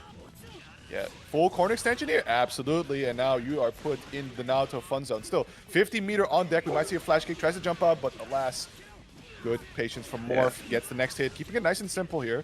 Kagura above average health, I think 11,500. Nice purple tech. Oh, trade still stuck into the corner war RC, and just like that, falling button, maybe a flash kick attempt or something, but coming out a little too late. Morph taking the first one. If the Naoto player does it correctly, he can make that a true block string. So that may have would have been happened. I think I saw a hard counter hit. So yeah, you're right. Or like a gap. Either way, Don Weepo starting nice it, but gets mashed out of the Wyvern, and will go for the very spicy. Oh my God, just all the perfect frame. Fortunately, drops the easy part, which is really interesting. That's the life. That's the life you sign up to. Yeah. Yeah, you get the read. First, you do the godlike read. Then you do the godlike, super hard extension, and then you drop the easy part. Yeah, and going for the wall splat here. Don Weepo doing that funny Kagura side switch plus damage. Sets up the orb here. Yep, RC, get out of the corner, and get off on me. Oh! Just dodging that with a 6DC. Very nice. Oh wait, 6DB, I think. You don't need to pay. You don't need to pretend like you know what Kagura does. We hate this character. But there we go. Nice. I played so much against Kagura. I had to learn it. Either way, Morph is gonna be setting up a potential. Oh, he sways through and baits the DP! Morph, you didn't have to do him like this! No, he had to do him like that. People spam your death to Kaguras in chat right now. Oh my God! Man, this is actually one of the things I miss from dropping Naoto, is just the absolute, like, euphoric feeling of just shift swing on their Oki, watching their reversal blast clean through, right? No RC possibility. It's just straight whiffs, no connection. And you just get the counter hit on top of that. And also the awareness from Morph to know that, he could kill on that hit. So you got to bait the burst. I mean, I'll be honest. If somebody sways through my DP, my finger's on that burst button. Like, bro, I am considering it. Yeah. Not match. Either way, Don switching to Bang. Not a meme pick, actually. Like, he actually played Bang before he picked up Kagura. So you might feel like he might be more confident in this matchup with the Bang. Like, he does have that 2D, he does the parries he can represent, that it's on the Naoto player to deal with them. Absolutely. But it's definitely a much more difficult character to pilot in comparison to Kagura. That's true. I've been putting a bit of legwork on Bang. That character is, that's buttons. You're pressing a lot of times, but Don Weepo finally out from the corner, now trying to swap, but Morph always moving. Not too easy, and there we go. Enhancer DP, put him out to the ground. Yep, Ashra Don is not gonna block shit. Let's see, what does he do here? 2D, 5 JD, and keeping it simple. Don Weepo will want to burst here. Believes that they can make it happen here, but oh my! Whoa! Behind! Might have been a Bang moment. Bang has very weird hitboxes sometimes. He is like very fat and like very thin, in weird ways. I thought we were about to see the spiciest Neta combo. Yeah, I was hoping, bro. I wanted to believe. Oh, misses the enhancer buffer to be able to pick up off that charge JD. Still. Yeah, unfortunately, Bang needing stand confirms instead of crouch confirms. It's an interesting one. It's one of those things I recommend to people who try out CF for the first time. It's like, hey, if you want a character to really like sink your teeth in and commit, play Bang, because you have very specific tools and the confirms that aren't really universal. But nice. Big fatal counter. Yeah, fatal 3C. This is gonna be a nice little combo. Do we got those? Okay, he takes the easy version. Yeah, get some nice heals. And there we Resets go. into the 5C. Let's go. All right. Yeah, a little too low, and just like that, he's able to exceed Excel. Oh, big RC. I think he's dead here. Counter. Oh yeah, this is Naruto with active flow, bro. You're like dead 3 times over. Yeah. I mean, he could have kept it going, but you know, burst on the table for Don Wipo. Was it overdrive running out? Might as well just cash out. The kill was secured. Morph taking it 2-0 over Don Wipo. Yeah, I respect it. So Morph's going to be moving on to face off against Dennis a little bit later, but now we're going to move on to our next match between Joj and Hexa. So both players we've seen on stream before. Absolutely. Haven't played against each other yet, so we're going to be seeing Ragnar versus Lambda. Definitely an interesting matchup, especially because, I mean, Ragnar, no way to really belligerently, let's say, go through the projectile zoning of sorts. Oh, no, I would disagree with that. It begins with C and ends with orange scissors. Okay, but that's 50 meter. Like, yeah, but that do you know how often that works? No, it will work when you have it, right? But like compared to some other characters, when you just go Wyvern, for example, or just Sway, characters have options. Sledgehammer, okay, well, Sledgehammer is a bad example because that's still a hell matchup for Tager. But nonetheless, he has to really, until that 50 meter, and you get the Carnage followed by Scissors, play around all the projectiles, you know, air dash, run up, and then be in range to Jesus kick.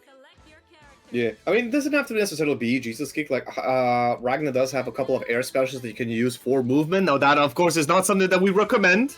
No. I'm just going to be clear with that. It is a massive risk, but the option is there, and I have seen it used to good effectiveness. But yeah, Joj, Hexa, I'm looking forward to this, bro. Yeah, especially with how, like you said, how aggressive Joj likes to play, especially what we saw when he played against Frank Bottle. See if he can pull out some of that, or if Hexa can keep him on a leash. We will see.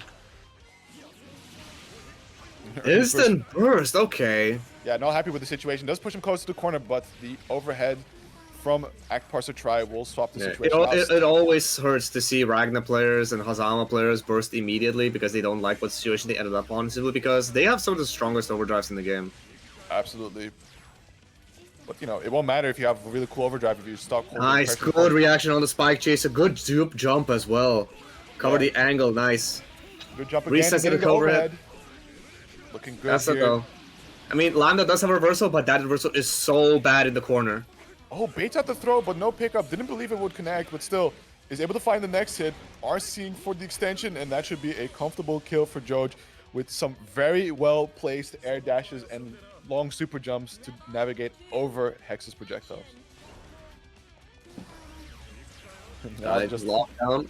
Gets the Rekka low, misses the meaty. Might have been a delay tech moment. Very nice by Josh if that was so. Being aware, doesn't have to hold that, and the JA keeping it nice and simple. Catches the tech roll. Yeah, roll catch with that dad spot. Gotta be netting him this 3K combo. Yeah, looking real good. Stuck in a hard place. 3C finds the hit. The air dashes over, but gets the follow-up nonetheless. No RC here for the damage. Yeah, I guess he wants the extra options that the RC enables. We might just see a Carnage Scissor Ender. Nah, he finds the way in. Like, you know, Hexa committed on covering the air approach, and that just gave the opportunity for Joj to, like, dash in. Oh my god, base the Execa nail on top of it. Joj taking it one game so far. Yeah. You know what the funny thing is? He doesn't even need to bait the Execa nail, because his 5B is active enough to just punch through the invul frames. That's true. It's true. I think it's like 7 frames of invul on Execa nail, 8 frame active 5B. Yeah, of course, timing that in a game with the delay tech is very difficult, but you know. Roll back here, baby. Just like that. Hex corner for Hexa. We're probably going to see Gravity Well plus Spike Chaser. No, just Spike Chaser. Just gets a low. Joj not too happy. We'll be bursting out trying to find what an overhead. He snuck that one in. Yes, why not? Let's go for it. There we go. Dash up throw. Nice bit extension. It won't quite be killed, but this is a tough situation for Joj to hold. Near the 50. Oh, invisible overhead. The off-screen overhead. You gotta be looking at Lambda to see it. Yep. Look at her very unique animation. The only drive.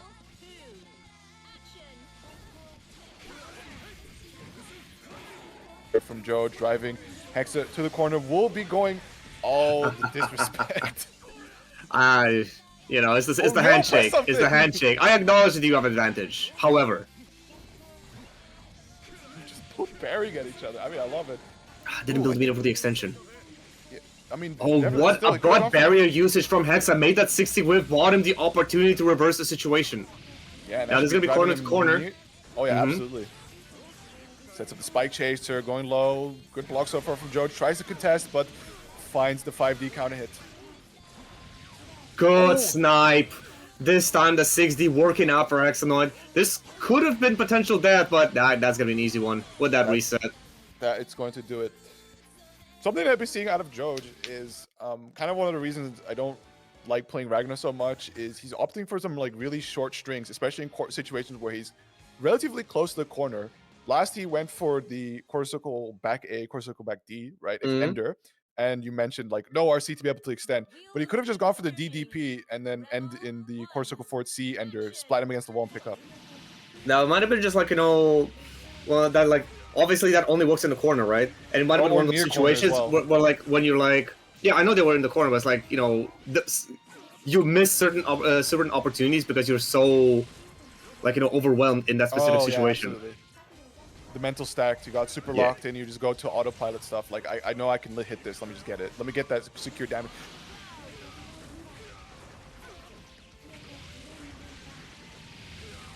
Gets. In fact, he gets a kill as well. The blue beats costing George's life. Oh, double blue beat on top of that. So, Hexa here on set point over Joj. See if we can find some. Oh no, that's the air normal, the forbidden air special. Nice OD through the 5B, getting him a punish. Is it gonna be corner to corner? No, no.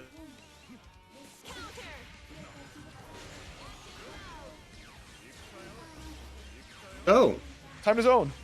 Yeah, Approach, this is something that is very interesting about Lambda specifically, is that like she's not like full zoning like New, so instead she has the ability to weave in and out between like, you know, a little bit of zoning, a little bit of rushdown, you know. Yeah, but Joj finding the DP has Hexa roll into the corner. Maybe see if he can capitalize on that, just narrowly avoiding the 2D. Oh, like the airlines. But it goes the wrong way. Joj probably not too happy with that outcome. Blocks the overhead so far, but just look how little health he has and.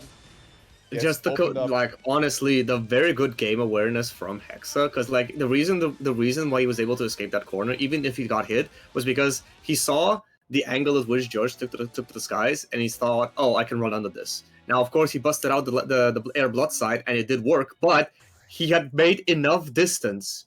He had dashed far enough to where actually it hit on the other side and actually catapulted out the corner. So he still got what he wanted. But yeah, very good, very well played from Hexa. He's going to be moving on to face off against Lumbria a little bit later. What match are we having right now, actually? Dennis Morph Red. Morph back on screen, dude. I love Morph playing, and this is gonna be an interesting one because it's gonna be Tager. So, mentioned it before when Joj played into Frank Ball, especially with how aggressive Joj likes to play it. Naoto similarly has to play it just as aggressive. And yeah, I don't think Naoto can actually afford to play like, you know, neutral like white as much. He does have like, you know, the huge buttons in Jade, like, you know, in his drives, but like they are susceptible to being armored through or spark bolted from a distance. So I think what's going to be happening is Morph is going to try to get in, and he's going to try to stay in because Naoto can run suffocating near gapless pressure. Like he can rake it as gap, like he can make as many gaps as he wants if he has the execution for it to cost to keep doing it. Right. And I think he also needs resources to like reach guard bonus, but you know, still, Naruto can definitely just shut down Tager's defensive options. Absolutely, but also one of the things he has to be careful of is when he goes for stagger pressure. That yes, you know, you don't end up getting command. I know where you're going with this. Yes, Yeah. stagger pressure is weak to SPDs because Invul on frame 3, that is so strong. Yeah, starting off nicely here with the DP. Definitely can go for DP with how active it is, especially the enhancer version, but we'll be picking it up here, sending Dennis all the way to the other side of the screen. And that's exactly what he wants to keep him for the rest of the round. Yeah, nice. Ender will go for the hit stop OS, but punishes the backdash. Cannot backdash that. RC, keep going. Yeah, that's the CA. Keeps him right in front of him. Alright, magnetism applied. Yeah, try not to. You saw that little hop? That looked like KLF hop, bro. Yeah. He just went right over him. Oh, big pickup here. Still, it's gonna hurt a little bit. Oh no! Misses it! Yeah, I think he wanted to get the J2C right before landing. But I think he may have gotten the JC. Yeah, but still able to find the kill. Morph taking the first round. Very important to take overdrive off the table for the side of Dennis for the start of this round, because he is able to run he is able to run most of his pressure without fearing a guard cancel overdrive into a potential 720 if he commits to something too big. Exactly. Now put it into the corner here, running a bit of that stagger pressure. Good. Oh yeah, Yeah, definitely good using in IPVs. 6B, very important. Yeah, read on the jump with that 6D. And yeah, it's just like that, just running like very tight pressure. Like yes, there are gaps, but like sometimes they're like so small, it's very hard to make any use of them. It's not even just gaps. It's also the distance he's running the stagger pressure at when he has no magnetism applied. Yeah. Just a little too far away. Like even if he were to go for the SPD. What a read! What a Morph backdash. choosing not to burst. He could have easily bursted that, but either way, getting scooped again. Dennis, one more chance to take this round. Actually, no, you're dead. You're dead. You're just dead. Yep, overdrive, lock him out, easy. Say the goodbye to your friends, blah. Yeah, Rookie, absolute rookie. Rookie business. Nope. Magnetism apply. We're gonna go into the fun zone now. Oh, yes. Through Just the like third that. one. Nice. Can't stagger. I mean, even if Morph went for the ender, they just like decided to cut the Wrecker short. The magnetism apply. Wow, that 6A had a dream. Bro, why does it have the range of goddamn 3 football fields? I mean, Absolutely. IBB a whole fucking goddamn string and he's still in range of 6A. Or deserved. The character needs something to advance on you. And there you go. Nice stagger pressure with the purple throw on top of it, but doesn't get the micro dash to be able to get the enhancer version. Still. Yeah, Catch the wall tap. having to cut that combo short. Oh well, I don't care. You're going back to the corner anyway. Yeah. Oh. Yeah, OTG? Oh, sorry, OTG. Hellzone, but gets the throw a little too high there. He's still approaching. Yeah, why not? Alright, magnetism applied, so but finds that low, beating out possibly a potential sledge attempt. Absolutely. Also to anybody that's I see you out there saying Naruto is cool. Character is super dope. It's a lot of work. Morph is like, if we can see Morph's inputs, he is buffering like a madman. Yeah, I had the pleasure of checking out a friend of mine who plays Naruto on stick, and man is not being nice to his stick. Let's just say that. Hey, I play Naruto on stick. Yeah, every single dash DP, I feel like that fucking stick, like the JLF is gonna break. It's gonna like throw the like fucking tear it off with how much force it's doing it with. Get him on that Korean lever tech. But yeah, running the dangerous stagger. There we go. 6-8 to catch the backdash. Will aggressively burst to keep in the corner. And then Wake up overdrive attempt getting stuffed. Unfortunate. Ooh! Sways through. All right. Yeah, it was a rough situation. Wasn't aware to be able to dash cancel it. Still couldn't go for the Phantom Pain because Dennis was already crouching, so that was good awareness. Nice cancel. Nice, I see into the low. Like Dennis has shown before that he's trying to SPD those, and like he tried to catch the input of the SPD with that low. Yeah, especially because you end up standing up during that input. But now Dennis catching up he on didn't that, gets block. a reset. Oh my god, this is going to hurt so much. Plus has Spark Bolt on table. Are we going to see the funny reset? No, we won't. Catches the no tag. JB counter hit, but no, not able to pick up still. Nice DP. One more chance, and he getting scooped. All right. Put him on a squat rack. Break his back Bane style.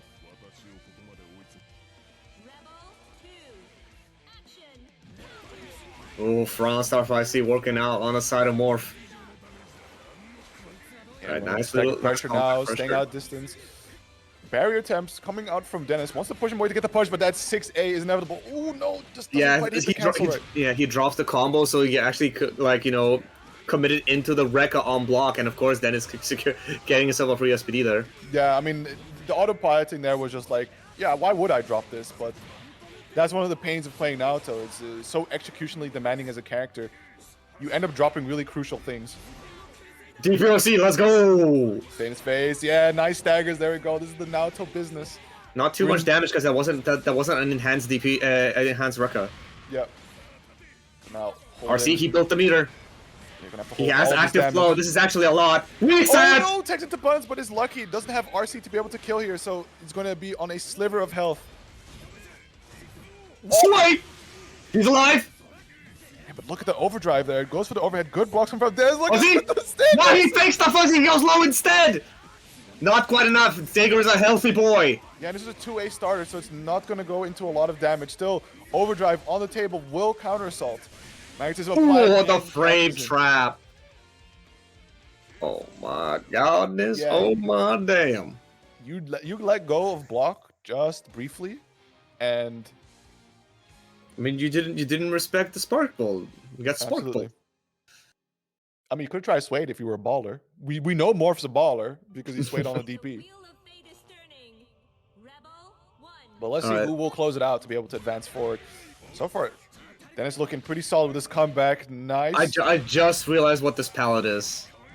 It's fucking Gojo. Oh.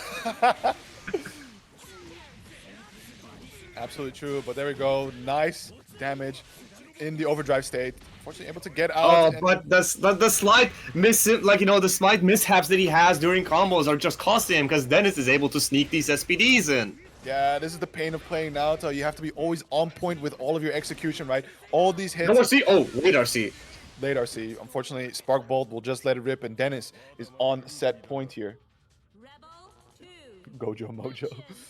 But no, it's definitely rough. Just Naruto in general, is so executionally demanding because there's a lot of characters you can kind of just go like, oh, I drop here, you know, not full damage, is okay. But Naruto's that one character that really wants to get that knockdown with you right in the corner.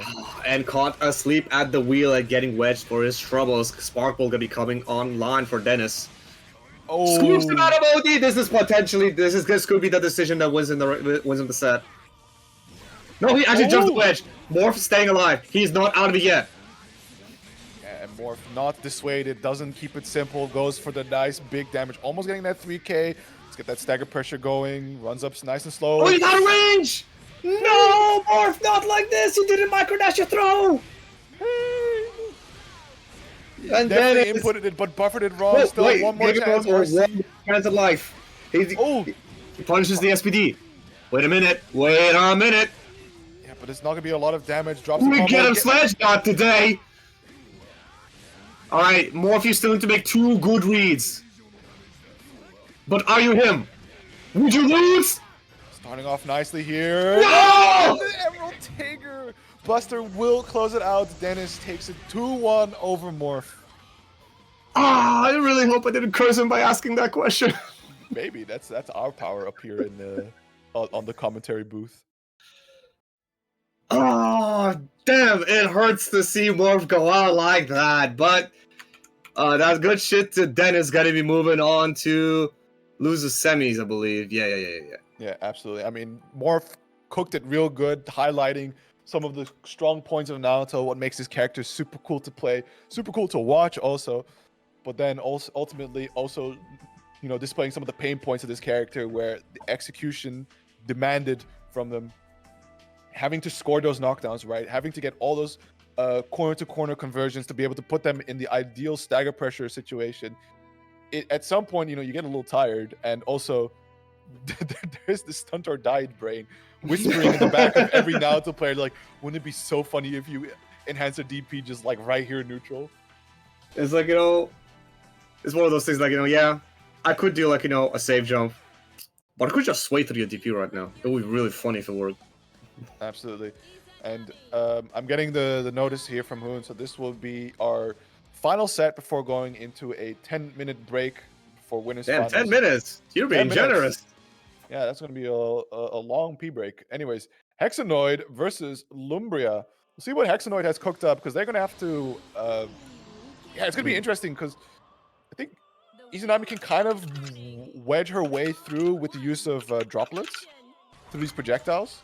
And especially when you get set inside of the Izanami blender, it's going to be tough for Hex to be able to... I actually make their way out. wonder whether Izanami 6D, which is like, you know, the triple bit, whether that counts as level 1 or 2 projectile to contest It's a level 1. It's a level 1 projectile. Damn, Yeah, alright. I believe everything Izanami does is level 1 projectiles. Okay. Yeah, that's sad though. Izanami still definitely, like, you know, She can choose the way she approaches, and of course she can use the bit coverage to contest the drives from the side of Lambda as she's moving in, and of course Ribcage is ever a problem. But Hexa, if he just doesn't let him play, he can just keep Lumbria locked down, and yeah, taking the first round just like that. Absolutely. This is one of the, this is what you have to capitalize on when you play against these Nami players, right? Get that hit, put them in the corner, run that pressure, and that's something that Hexanoid did very, very well. But unfortunately, they're now going to be shortly put into the blender. Oh no! Oh, this is a miss that you don't want to see as Lumbria. That 60 was going to be a bit like what lets him convert into the full combo. Another drop! Lumbria is nervous! Yeah, feeling the nerves a little bit. Excellent. Able to backdash on the 2B now. It goes the wrong way! What do you mean? What do you mean? Lol, Lamau, Mori's plan, I guess. Ratio. But Lumbria just now going, fuck it, we ball, activates the ribcage, tries to get in. Danger Good. state now, tries to overhead him, but getting counter hit instead. Burst on the side of Hexa, he wants to take advantage of this danger state.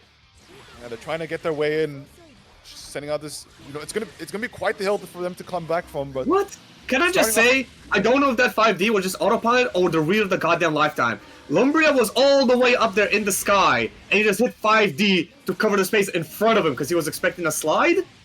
I believe, but either way, Hexanoid looking really strong here, and the late air dash to catch the overhead, fully believing that Lumbria wasn't going to get the super out, and makes the comeback. Hexanoid looking super alive here. Damn. Quick first game. This is still a first to 2 as well, isn't it? It is still first to 2. We're not in the losers finals or winners finals situation Yeah, yet, so Hexanoid can definitely take it here. Lumbria is going to have to clean up some of these extensions because, you know, they also really need that knockdown, setting up this fidget spinner plus ribcage combo. Yeah, thankfully, or not thankfully, unfortunately, Izanami can get that type of knockdown for most of her hits, just because her corner carry is so insane thanks to 3C. Yeah, but a fantastic air throw from Hexanoid. You know, the one and only situation you can beat Ribcage is just throwing them out of it. Puts Lumbria into the corner, sets up the pressure, gets the low, and that will be a pickup from Hex. Not enough Not to kill, quite though. enough. No roll catch, but gets him on the Oki anyway. Yeah, Nice. still, you know, delaying the air dash approach to be able to react to the roll, and worst case scenario, forces Lumbria to hit and runs the pressure again. But you know, Can we just appreciate that 2D? That shit was beautiful. I mean, oh my god, the 5A catching the tech, jumping over, and now The roll gets caught. Oh, this is not what he's going to see as Lumbria. Alright, bits ribs out. Yeah, trying to approach, look at the spacing, but unfortunately 6As into the... Oh, the multi-hit burning straight through the ribcage. Hexanoid looking really good here, gets the pickup. Unfortunately not fully. Nice delay tech. Burst him to keep him in the corner and in danger state, and he gets the right hit that he needs. Hexa, quick one. On fire, super strong here, making the quick work of Lumbria. 2-0, advancing forward. You know, I think Hexa took pity on us. You know, we've been working, Hoon, you, we've been working hard here on the stream, and decided, you know what, y'all deserve that 10-minute break. So that's where we'll be going. So, you know, make sure, hydration check, everyone, hydration check, hit the toilets, get something to eat, and we'll be back in 10 minutes. Yeah. See you soon, guys.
wheel back.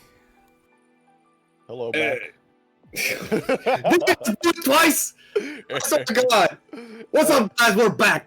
We are back, I'm back, he's back, we're the back boys! Okay, that's... Okay, no, don't say that again, actually. You I know don't know what you went to do in that 10-minute break, only a couple but matches left here, bro. commentary rights revoked, I suppose. But no, we're back. He's the back boy, and we're gonna be going into winners finals here. As yeah, so what's left in this this evening's brackets? We got Nessica versus Frank Bottle on the winner's side, which we'll be getting shortly. And on the loser side, in loser semis, we got Dennis versus Hexanoid. And the winner of that will be going to face off against the loser of the upcoming set.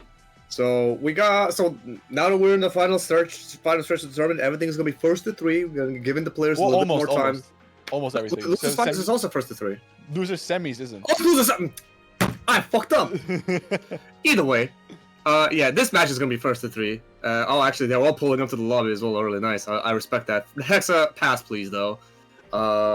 Yeah. But yeah, funny thing, we got our top 4, 3 takers. Oh, I mean, it's an EU thing, right? Like, come on. Are we really surprised that takers are landing in top? This is the last bastion of defense, and admittedly, it should be a good matchup. But holy shit, Hexa, I'm gonna need you to cook, please. I beg you. There's only so much taker mirrors I can handle. They're bad for my heart. I mean, I just love the Mickey Mouse aspect of this character. Like, it's just too funny. Please select your character. But no, is it Churning Bros?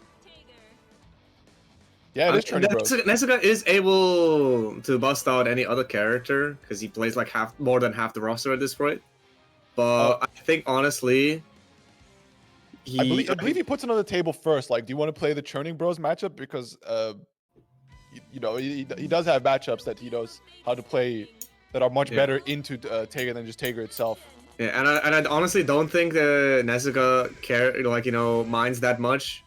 He's not like, oh, this matchup's not working out. I think he's gonna stick to it unless something like really ticks him off. I think the funniest thing I've seen coming out of Nessica was like he was playing something. I think he was committing to a Ragnar bracket. And then the grand finals wasn't going too hot, and then Hoon goes like, "Oh yeah, by the way, prize pool $100," and he just switches to Tager. And yeah, $100. I sort of respect that. What's the prize pool looking right now, by the way? 50. 50. All right, you know what? That's not that bad. I'm actually surprised that every single time we've ran it, we've had like a decent prize pool.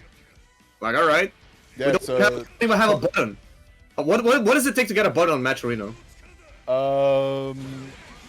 I think you have to like sign up, and then you have to put like a minimum amount down, and then you can then get the contribute button going.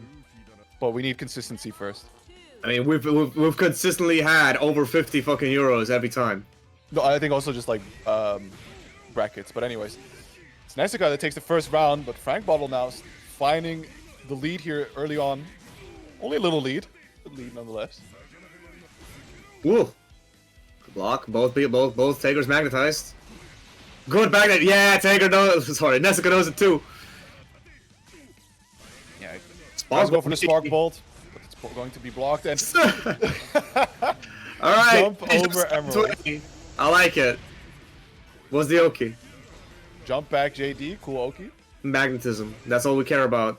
Yeah, reapplying a little bit of that frame count. Try to snatch him from the people's elbow, but a little too far away. Actually, I think if Frank committed to like a full jump, he may have been, especially if he committed to a Crimson Punisher, he would have been scooped. But like because he go for J2C, like that early landing saved him. Absolutely. Does find the Spark Bolt here, sets up the catches the jumping, but a little too high to be able to get the full that was a counter hit too. I think he wanted to Rising JA or something. Nice reaction overdrive, scoop him out with the meter that he's about to build. Gonna be easy finish, keeping it burst safe. Oh, yeah, there we go. I mean, there was an opportunity to burst there, but you were still kind of in a really bad situation, that high up in the air. Nessica, I think even in that situation, if you burst when you're like far away from him, he can like reaction just hold Collider and scoot you back in. It's one of those like soul crushing moments. Okay, but it is a Frank Bottle actually that's going to be breaking from the handshake and going to be picking up the S here. Yeah, that is interesting. 'Cause I think Frank Ball's in it this time for the big dub. Last time I saw them making it to second, losing out to Nessica, I believe, again. So knows they can beat Nessica. Wants to, or like believes that they can beat Nessica. Right. Good part was knowing yourself or believing it at least. Mm-hmm. I mean, he's not too shabby. He has like 2K games on S, so obviously he knows what he's doing. Game count is arbitrary. You can get 2K games and just completely wasted by slopping on S. I mean, you're not wrong, but I want to believe in the Spaniard. True. Starting off real nice here, getting a combo going, driving to the corner. Okay damage, but still. Just take it nice and slow. You just don't need to overcommit. Unfortunately, finds the sledge. And also major damage already cashing out with the RC here. Spark Bolt. 4.3k. Overdrive's in his face. Oh, wow. Alright, nice IBs as well. Yeah, Nessica also not a stranger to this matchup. I think he's played quite a lot of sets with, like, you know, Neptune and what's the other one? Fish, I believe.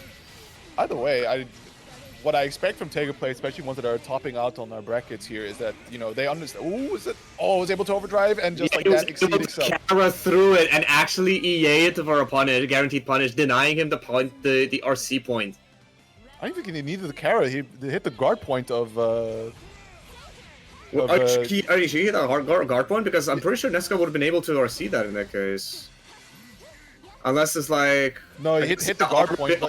Armor before actives. You're right. Yeah, it's armor before active, so he would have to block it. But even then, you know, overdrive through, there was no RC opportunity. Yeah, very smart play from Frank Bottle.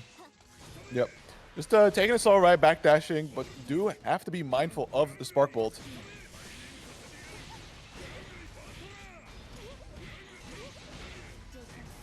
Get the no tech. Oh, hits it with the overhead into the 720. So, alright, I'm gonna take this round, sir. That's the painful part of playing into Tager, right? Is it can absolutely speedrun your health, especially when you're playing a character where, you know, kind of what you want to do is play it really slow from a distance. But all Tager needs is that one good read, put you in the blender, and keep getting those, you know, good hits in the blender. It's over.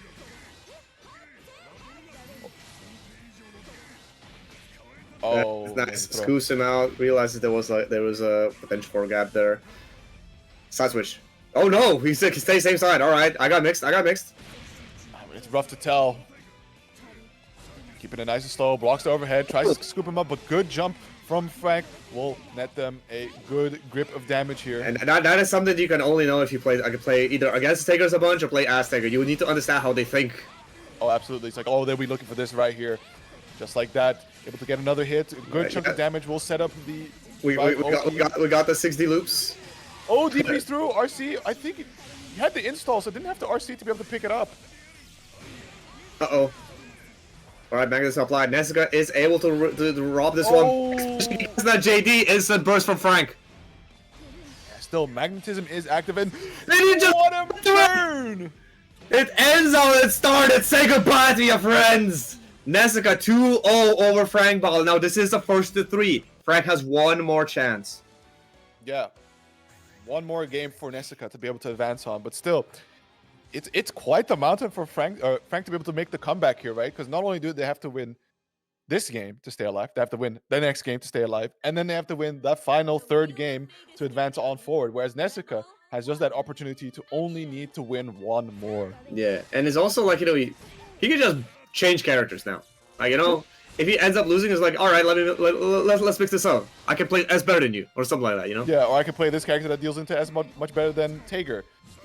Whatever, right? It's the advantage is fully in Nessica's side, so Frank Ball is gonna have to show a lot of a lot of skill on this S character. He actually takes advantage of the magnetism, actually putting out that button early on, getting scooped, and then making it actually connect instead.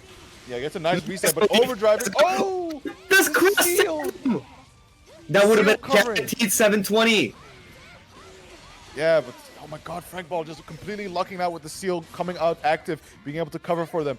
Now, keeping the pressure going, sets up another seal. Keeps it going. Good blocks from Nessica so far, trying to IB where they can. Tries to sledge through, but unfortunately that is not a projectile. And you'll be holding what is a really, really good starter for S. Nice And late nice air delayed dash. air dash. Like the crest lockdown guaranteed the meaty, and then like set up the high-low with the delayed air dash. Very nice from Frank. Getting around. Yeah, keep this up, and it seems very doable. But of course, this is Nessica we're talking about. Just one magnetism, one knockdown is all he'll need, and it starts with the He knows the gaps. I wonder when he's actually taking advantage of like the couple of frames of inmul that it has to actually inmul through the overhead and then scoop out on the landing. I mean, not only that is, you know, something very important for grappler players is constantly IBing the entirety of the string, right? Changing the frame data, making things a lot more minus than they should be, and building that gap to be able to get that SPD through. Yeah, and that's one thing I will respect about the high-level grappler players is you need to learn to interact with the defensive mechanics of the game much more intimately than a character with a DP would have to, you know? Absolutely. Even much more than a character that doesn't have a DP. Just the fact that, you know, you just really need to build those gaps, especially as Tager has some pretty chunky buns that take a minute to come out. Nice. Oh. The fake with the pogo. Yeah, also extending the... I think that extends the body box a little bit so you land faster of some sorts. But there we go. Baiting out the SPD will get themselves a nice conversion going here. We'll set up the crescents as well. Sets up the install. Delay tech. It's an overhead, but no RC for the confirm. Yeah. Keeps Oh, it he's slow. expecting a special cancel, but that was a 3C no cancel. Tries to get the atomic collider, but jumps over. Sets up another combo, but just look how tanky Tager is. How many more hits does he need to score? Yeah, well, Frank, it seems he got the final hit that he needs, actually taking a first game. This is, like you said, this is a tough hill to climb, but it all starts with a single step. Yeah, and a perfect no less. Well, we'll see if, nope, Nessica not going the way you thought they might in switching the character potentially. Will commit to the Tager, believes in the pick, of course. You know, it does work very well. You just need to get that one knockdown and patiently wait out the S and her insane normals. Yeah. That just means that there's like, you know, not enough money on the line. He's not hungry enough. Good. Actually, TRM them. That's very interesting. I wonder what Frank Puddle did. I think it just says TRM sometimes, even though there was no tech, just because you happen to press like RC or ABC. Yeah, like I did RC and then I got TRM right after. It was heartbreaking, bro. Yeah. TRM done a move you couldn't even tech in the first place because it wasn't purple. Nice OD. That's a guaranteed 720 on that 3C. And that is more than half your health gone. Yeah, 5200? 5200, let's sir. RC for the extension, but still no full pickup. Nessica being able to bust out here and snatches them nonetheless. Is this kill? Yes. And You're Nessica. not getting away once the magnets are on you. Nessica, set point over Frank Bottle, or potentially make it into grand finals. Oh, what an excellent 3C punish on the JD. Frank Bottle now starting the pressure, taking it a little slower, taking, you know, utilize the range of S. Bully the Tager. Do not let him approach too quickly. Do not play in his ideal range. Good punish, but no pickup. Nice, armors through it and armors through the follow-up as well. Get to the extensions, magnetizes you to the ground, tries to get something going, but it is Frank that is nice and patient. Gets the in, but the 2C! Finds the mark. Soup! Alright, good. Of course, Frank, he knows. He's not going to take into the reset. That said, though, you are completely burst safe from here on out. Oh, never mind. He does for the J2C. Tries to wedge. No 2-4. punish. Let him go with murder again. No punish. Just like that. Gets scooped up with the SPD. Nessica takes it 3-1 over Frank Bottle. Bro, that set was godlike. And then the last 5 seconds is just Nessica churning. Absolutely. And also not only trying, just getting away with murder. Blatant homicide. 2 wedge catapults completely whiffed, unpunished by S, no less, right? That character has a bun so long, you just slap him from basically half screen sometimes. 3C him, sweep him, anything. Damn, bro. Well, Nessica is going to be the one moving on to grand finals, and that's going to be sending Frank Bottle down to the loser's dimension, where it's going to be facing off against the winner of our next match between Dennis and Hexa. We're going to see if there's going to be even more Taker mirrors on the horizon, but it's on Hexa to prevent us from that future, I believe. Yeah, not sorry, by the way. Hexa is going to be the hero of the people who don't want to see any more Tager, aka my villain. I want to see more Tager. Just 3 straight games of Tager slop. Let's get it. But this is... Oh. Nah. No way, right? No way they have a Tager. Okay, good. And you know what? I know because it wasn't go to the characters. They went around the character select to get to to get to Lambda without hitting any other character. Honestly, that's some good labbing that you know if you put your cursor on this side and then it will loop back around, you should be getting Tager.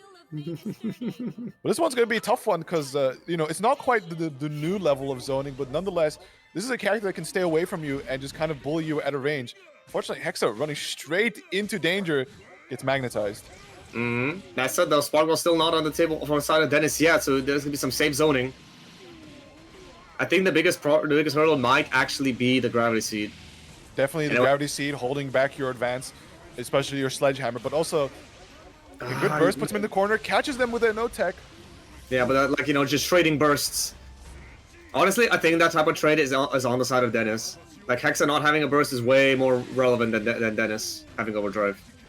I think Dennis really wants that overdrive, though, right? Getting the armored drive normals to be able to try and bust your way through some of these projectiles, but still, this Hexanoid that finds the overhead now. Dennis stuck in the corner. Both players with a good chunk of meter, but it's Hexanoid with the full stick of butter will be cashing out half of it.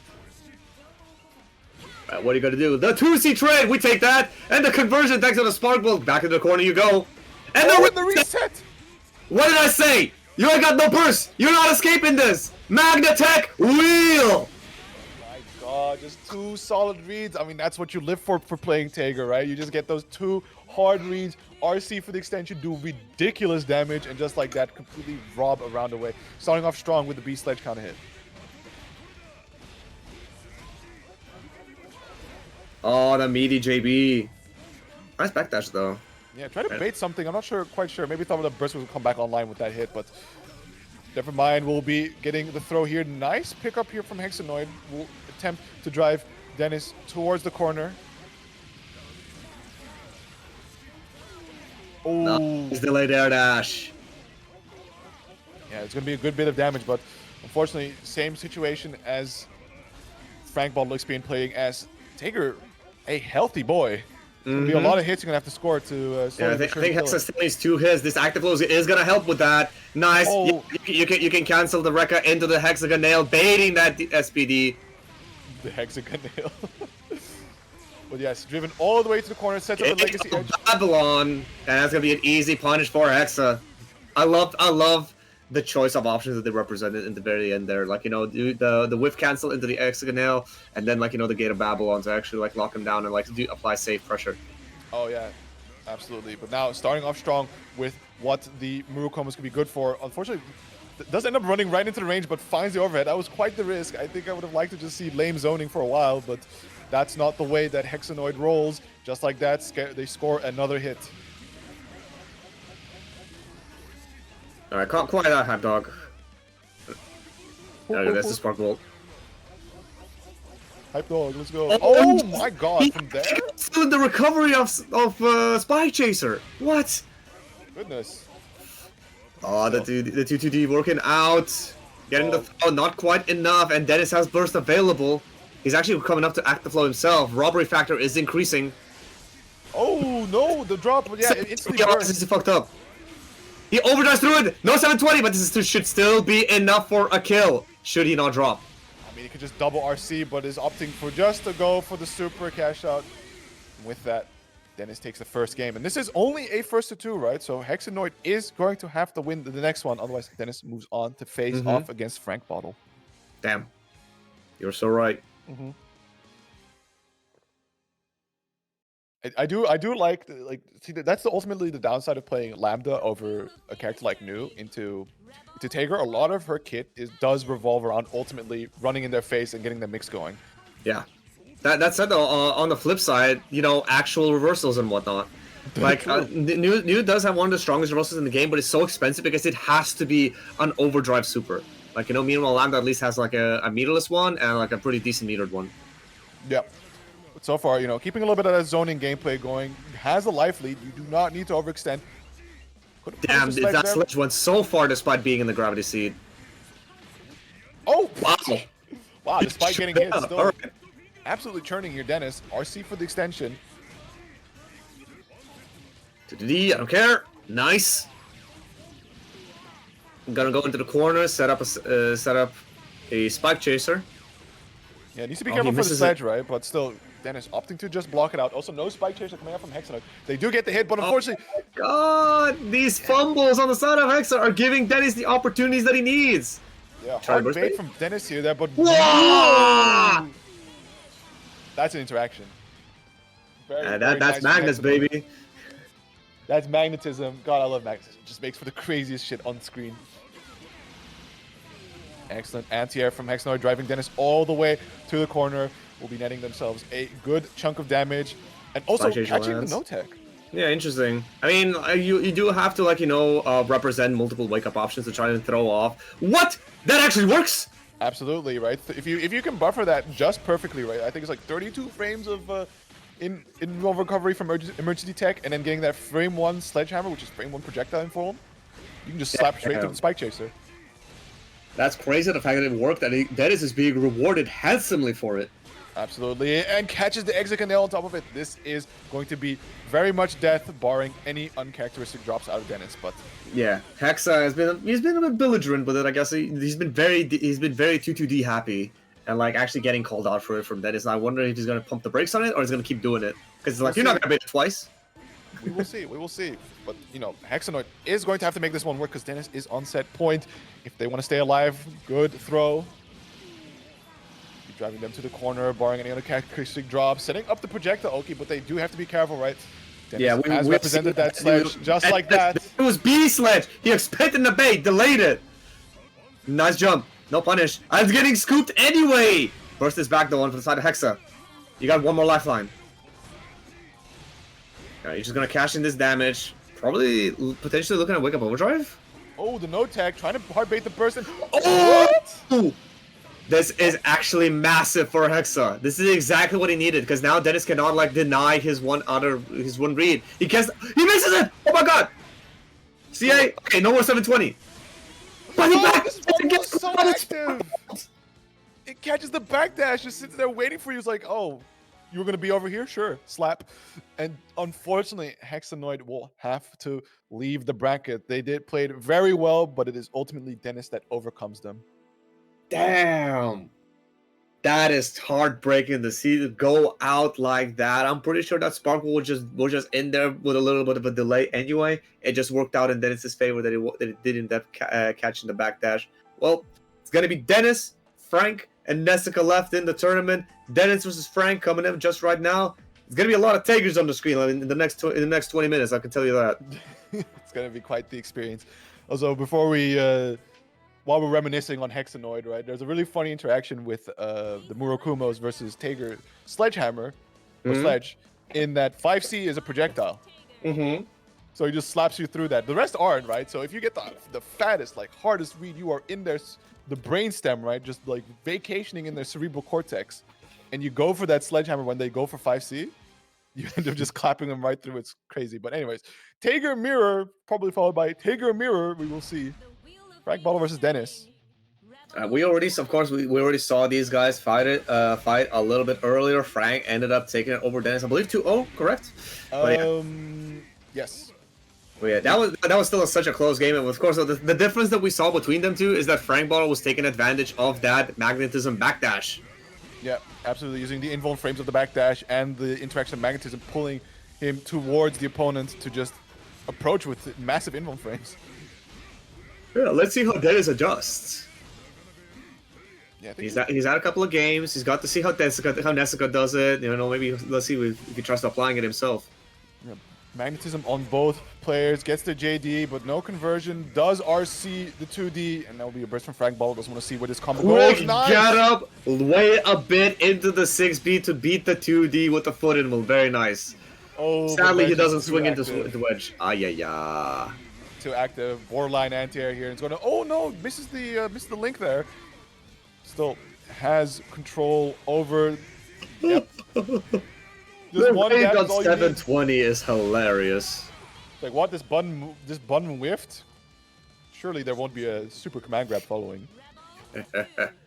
Surely I'm not using this.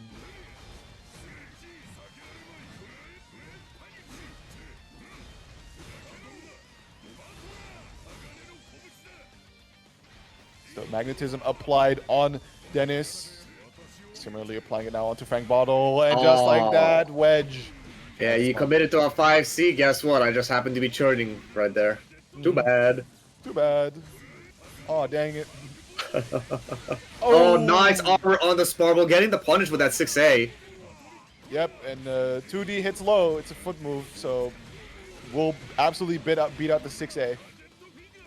Giving Frank hella damage. And character's low here. Is this enough to kill? I mean, yeah, it's 100 meter Tager. That is taking the lead. Sorry, Frank Bottle taking the lead. Absolutely. And this is also a first to 3 as well. It is. We are in losers finals territory, which means that this and of course the grand finals to follow will all be played out versus 3. I have never seen Dennis play any other character. I think he's just taking time to breathe. Yeah, absolutely. Oh, based. Hell no! Oh my god! But Dennis is an O. Even he's tired of the goddamn mirrors. There we go. 318 games, I believe. Now, it's going to be critical to see how much of this is going to be autopilot Susanoo, or how much he's been able to pick up based off like just osmosis, right? Seeing other people's play. Oh, cool. It's my skin too. Let's go. I don't think Dennis is the type of person to autopilot Susanoo. Space 6D instantly. All right. No fuzzy attempt. Yeah, just 6As into it. All right. Unlocks wise, he's not too hot. Okay, sword is good. Sword is good. Yeah, definitely. Still no DP, no grab viper, no spin. Oh, good backdash. Frank Feisler tries to bait the burst here. Still gets the follow-up hit. Burst coming out from Dennis.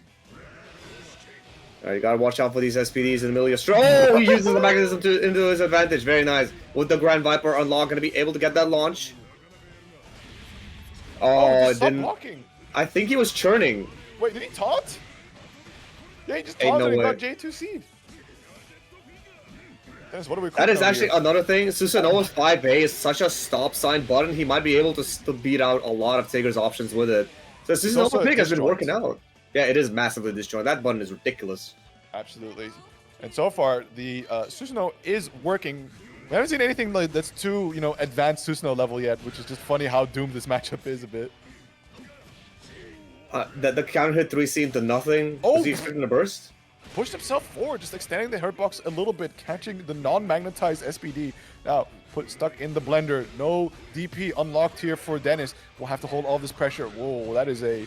One thing that was surprisingly missing is that Dennis was not IBing or burying anything. He was just holding down back normally. Yeah. Oh, you thought? Nah, be wedge. Absolutely, and we'll burst here, believing that they can make the comeback. Unfortunately, guaranteed punish. Yeah, a little too cycled the seals a little too far away, not unlocking the DP with his RC extension. It should be Frank Bottle taking the round. Let's see if Dennis can lock in a little bit here. So far some of it's been working, but its unlocks leaves a little bit to be desired. Nice whip punish. Oh, he messes up. He wanted a 5A, but he got a 6A accidentally. Yeah, holding that forward a little too long. Does find the next hit, however. No unlock to be able to get the extension. Does have sword. Sword is good. Oh, no. Uh-oh. Yeah, big air hit coming from Frank. Will RC for the extension. Look at this damage. Also getting the side swap, putting him closer to the corner. Good reaction on the wedge and good punish. He tried to be cheeky with another one. Space 6D. Yeah, I think that might have been an overdrive attempt from Frank Bottle, but unfortunately the hit came in and that was a forced burst instead. Burst now on the side of Dennis, gets the sweep. Not reaction. Yeah, using the low property of 3C to actually beat the armor. Viper. What? Could have just killed there. Playing with your food. Oh, the burst is baited and Frank is gonna secure himself another game over Dennis. Man, that's rough. Definitely had the kill there 100% with that ground viper follow-up. Sword follow-up. Anything, right? Had two even was it orb? Could have orbed, but that one's a bit rough. But ground viper, sword, like the simplest of follow-ups. Unfortunately, just letting it go and going to down one more situation with Frank Bottle getting also the hard read on the burst bait. I mean, you could just chalk it up to be the character unfamiliarity. Like, how often has he bust out the Susanoo in this specific matchup? I mean, definitely just swinging with these big normals, staying a bit in the air, right? Makes it really rough for Tager to get anything going, and also just the damage you're able to just throw out on just about any hit. Nice And let you barrier speed from run the nice tankiness barrier of the- from Frank creating that throw whiff. Yeah. Still, some good unlocks now on the side of Dennis, right? DP, Ground Viper, doesn't get the convert the hit. What Nice. an abare! Alright. Orb unlocked, very important unlock. Oh, I think that might have Like been a 2C. what separates the good Susanoes from the great is how well they can utilize orb. Absolutely, being able to just weave it in a bit, and then there's of course way more extensions. Hacks, Dr. Hacks, right? Major utilizer of the orb, constantly canceling into it on block.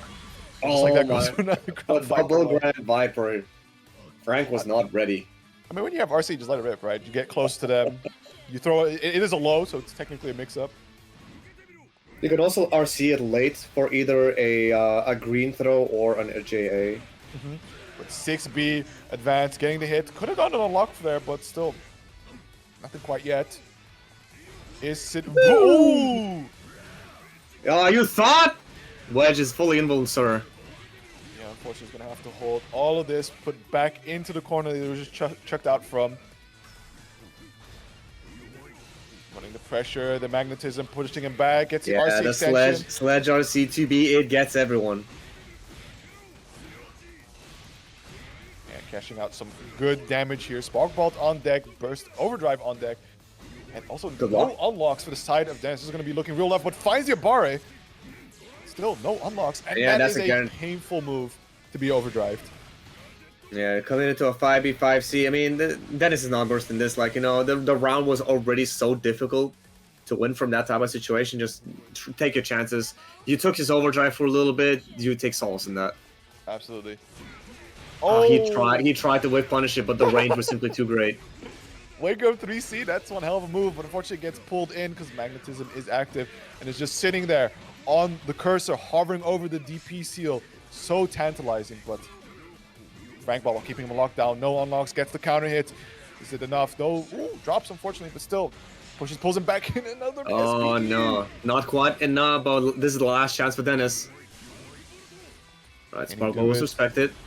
And the wedge. Oh my. That has been a consistent answer in the set between as soon as he's switched to the Susanoo, the wedge has been putting in so much work for Frank Ball, and that's going to be what takes him and back into his run back with Nessica in Grand Finals. Absolutely. 3-0 here. So, loser side, Grand Finals. We'll be seeing if Frank Ball will, off the rip be committing to the S, because Nessica only has to win 3, and he has to make the Sisyphean task of winning 6 against Nessica. Oh, bro. Just saying that out loud just takes energy out of you, because that is so difficult. Absolutely. I mean, it's not only just the fact of, like, it's Nessica TM, right? It's at, like, at any point, if Nessica so chooses, can just character swap on the loss end. Oh, hovering the Susanoo. Maybe he wants to educate and he locks it in. He saw how Dennis did it. It's like, no, this is where you went wrong. Watch this. Observe. Observe. Learning hitbox. Oh, I just noticed that, so that might be an interesting one, but doesn't seem to be negatively affecting anything Nessica does. I mean, it's just his massive game sense, you know?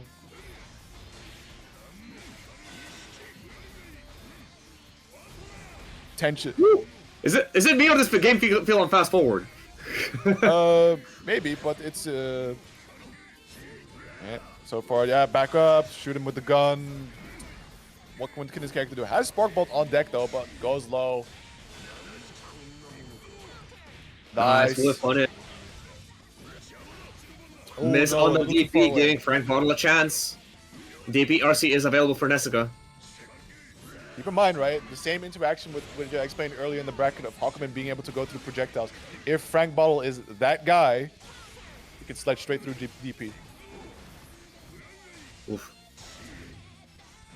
Yeah, but unfortunately, in this really funny scenario, Susanoo can quite effectively zone out the Tager, but does find the SPD finally. Will we see an RC extension? Nope. Alright, just disengages again. He's got the gap. Got! Got again, unlocks the spin dash. Get one more. That's the anti-air, but... Yeah, he's actually playing this matchup correctly. Just play lame. Once Spark Bolt is back, you need to be a little bit careful, but that's about it. Yeah, until then, you don't really need to overcommit. Frank Ball does find it in.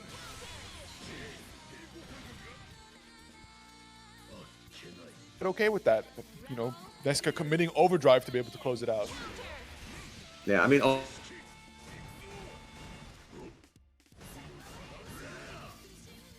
Right. 5A. If you delay it a little bit because,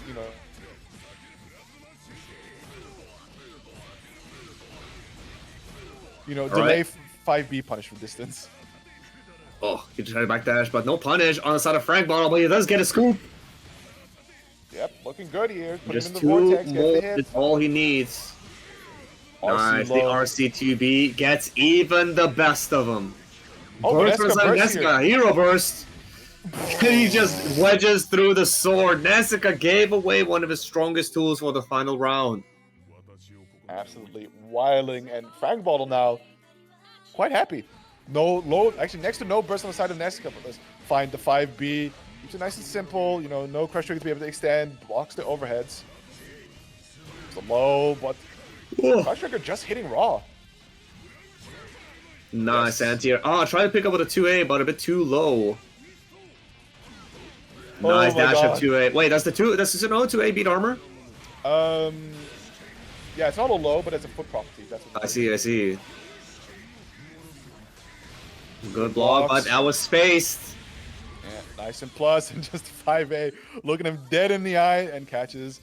I think it was a roll. Let's see. Yeah, it was a roll.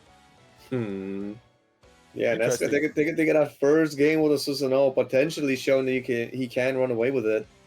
Yeah, Should and the funny Frank thing is, if Nessica wins all three, he's just locked into the Susanoo, which is fine. It's a good matchup, but it's just interesting to consider that we won't be seeing possibly a Tegami or whatever. Nice blocks. Battle.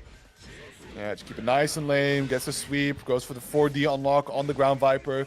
Tries to advance forward with gun to get that DP going. But won't need it. Oh, the orb is also unlocked. DP as well. Everything you could ever need on the side of Neska. OD's through the Spark Bolt. Alright, I see you. Yeah, playing it nice and patient. Ground Viper, first hit block, but not the follow-up, so that's interesting. Possibly expecting an RC overhead. I think it's just genuinely like he was in the middle of churning and it's like he got hit in the middle of that. That's fair. Just like that again. It's been consistently working for the Sineska. He has found the timing. The IB messed up the fuzzy. Very nice. Yeah, and we'll do a nice grip of damage here. Do keep in mind, right? All the relevant unlocks are on the table for Nessica, plus a whole bunch of beat. Oh my god! He just hopped on him! Nice J gets here. Oh, almost had to confirm. Spark Bolt. And the sword, yeah. Sword counter hit. I mean, even then, the Spark Bolt did connect in the end, so it wasn't going to lead to a whole much more, but just too low to not survive the sword. Nice hit stop always from the Sun and Neska. Yeah. And he's just punishing these charges, these ledges with just pulling up from full screen into 2A. Of course, he can't do that on reaction because he needs to already be committed to a run. But as soon as he starts running, he starts looking at what you're doing. Yeah, I definitely wanted to highlight what you said because it's the fact of the matter that Nessica has that timing down of you're going to be looking. And he gets the God Press. He even gets the God Press. Frank is so shook. Try to go back to the grappler roots, but this time it's Frank Bottle getting the punish. 100 meter on the table, Spark Bolt available, but next to no health. Does find the 5D, it connects. Can he kill off this blue beat? But still, the damage is going to keep going. Another blue beat. Goes for a reset. Nah, Neska ain't teching. He'll take the minimum damage, but that's all it is. Yeah, 5k on the table. Goes for a charge. Oh my god, just ground Vipers. And with that, has the counter hit pickup as well. Nessica 1 game away from closing it out. Oh, I didn't even know you could follow it up without the jump cancel. What? Hey, me neither. Probably counter hit only, but alright, Frank, what are you doing? Going into S? Alright. Makes sense. Yep, Nessica, of course, character locked still on Susan. This one is going to be looking a lot better on the side of, in terms of matchup, right? S. Longer buttons being able to tussle with the range that Susanoo likes to play at. And the key difference here is being the fact that, well, S is a normal character that just has all her specials. Mm. So Susanoo's going to be kind of stuck, patiently waiting for his opening to be able to get his seals going. So for good blocks. Does get the DP, and just like that, the delay. Frame traps with it. Absolutely. Bursted into the corner. Still has to be careful now. DP is on deck. Can reverse the way out. Does. Whoa. All right. God press. He raw unlocked God press. He doesn't want to land it again. Oh my god. Hard bait. Oh, no. He was an air hit. And he makes sense into it. Nasica is playing with Frank. Oh my god. Absolutely crazy. He is now on tournament point. Oh yeah, that too. But you know, Fatal counter 6B. Oh, does he have these? Yes, sir. That's going to be a nice set of unlocks, right? DP, Ground Viper, Spin Dash. It's all on the table and just goes for the raw 16. And the next hit is enough for. Okay, no. Next, he needs 2 more hits. One more hit to kill. Yeah, that's sick. Oh my god, and getting the spicy conversion as well. Just look. Ain't no way. Ain't no way. Ain't no way. No way. No. Nah. Nah. Oh yeah, all the big unlocks. Not quite enough. If you had a little bit more, but oh my god, air dash in throw, and with it perfect, Nesica will close out this bi-weekly with a 3-0 in grand finals on Susanoo. He just showed up and he said, yo, what if I just touched you twice? True. On this doll, show me my touch now. So yeah, congratulations to Nesica for winning EUO Bi-Weekly number 7 and taking the lion's share of, I believe it's still, $50 prize pool. And also congratulations to all the other players. You know, Frank Bottle, unfortunately, not being able to close out another one. Still second place, a solid placement, no less. Same for Dennis, also Hexanoid. Great gameplay. And shout outs to everybody else that hopped in the bracket, of course, right? Was a cozier one this time, but still people braving up. A lot of new faces, a lot of intermediates and beginners wanting to test their hands. Yeah, I'm also like happy seeing some like faces like I've seen them a long time ago, and I was just happy they're playing again. Like, you know, people are more for it. Absolutely. But yeah, well, I just wanted to say, like, you know, Frank Bottle, fantastic run. I'm actually glad to see you taking it over Dennis consistently as well now. Because I think that the last couple of times it was always Dennis that was coming out ahead. But yeah, Frank Ball is showing he's like, you know, he's definitely a man to not to mess with. Like, I mean, he's been showing nothing but consistency in these brackets. Yeah, absolutely. So with that, some final thank yous again. Ray, thank you for hopping on comms here, and Hoon, of course, hosting this, organizing this, keeping it running, probably troubleshooting a bunch of people, doing connection tests. The full Monty, you do not see him, you barely hear him, but he's working like Batman behind the scenes. Thank you. Oh, is that because I was about to say this has been the smoothest that we have run this in a long time. I was going to mention it earlier, but I didn't want to bring it up in case we might jinx it. No, absolutely. It was actually the first time no one dropped out and we didn't have to do a single coin flip. Yeah, or the stream also didn't cut out. Great internet pulling through this time. So, what can I say? Offwards and onwards. We can only go up from here. All right. Well, yeah, I think that's going to be it for us, unless there's anything you guys want to shout out. Yes, always. Thank you, Tuki, and thank you, Euchre, for actually raising the pot to $50. Good shit, bros. Yes. No problem. I like round numbers. Yeah. So I definitely got a few shout outs if I could take the platform real quick. So, of course, as per usual, ZF Gang, Zero Fundies, Zero Fundamentals will be hosting a offline on the 31st. Unfortunately, no CF this time around. It's going to be Strive, Grand Blue, Uni 2, and Killer Instinct. So if any of you are in the Germany border region to the Netherlands or Belgium, right, wanting to make the trip down to central Netherlands, hit us up. We'd love to have you. We know that some of the Insert Dojo fellas are coming over. I believe that's Blue, Scar Novak. You saw him from last time. They're going to make the trip over. But I can also announce that October 5th we'll be running CF if that's more your speed. So definitely check that out. External shills, button check as usual. End of November, 1st of December. Love to see y'all there. I'll try to be there. They got CF. They got all the Guilty Gears. They got Street Fighter 6. They got Tekken 8. It'd be great if you can pull up. And yeah. Also, Outplayed. I'll try to be there. Yeah, Outplayed just got announced. It's in the same venue as last time, so you know, you already know it's going to be good. Peak Kino. Yes. I hope we're allowed to drink our own energy drink this time. Assuming assuming they're still at the Hilton, they probably still need that Red Bull money. So you know. I need to bring paper bags then. Yes. Just have them in a flask. You know. What is this? Water. It's fizzing. It's fizzy water. Yeah. Tastes funny. It tastes like battery acid. I like it that way. Yeah. Expired fizzy water. Alright then. See you again in 2 weeks. Bye bye. Good run, everyone. Peace. Have a good one.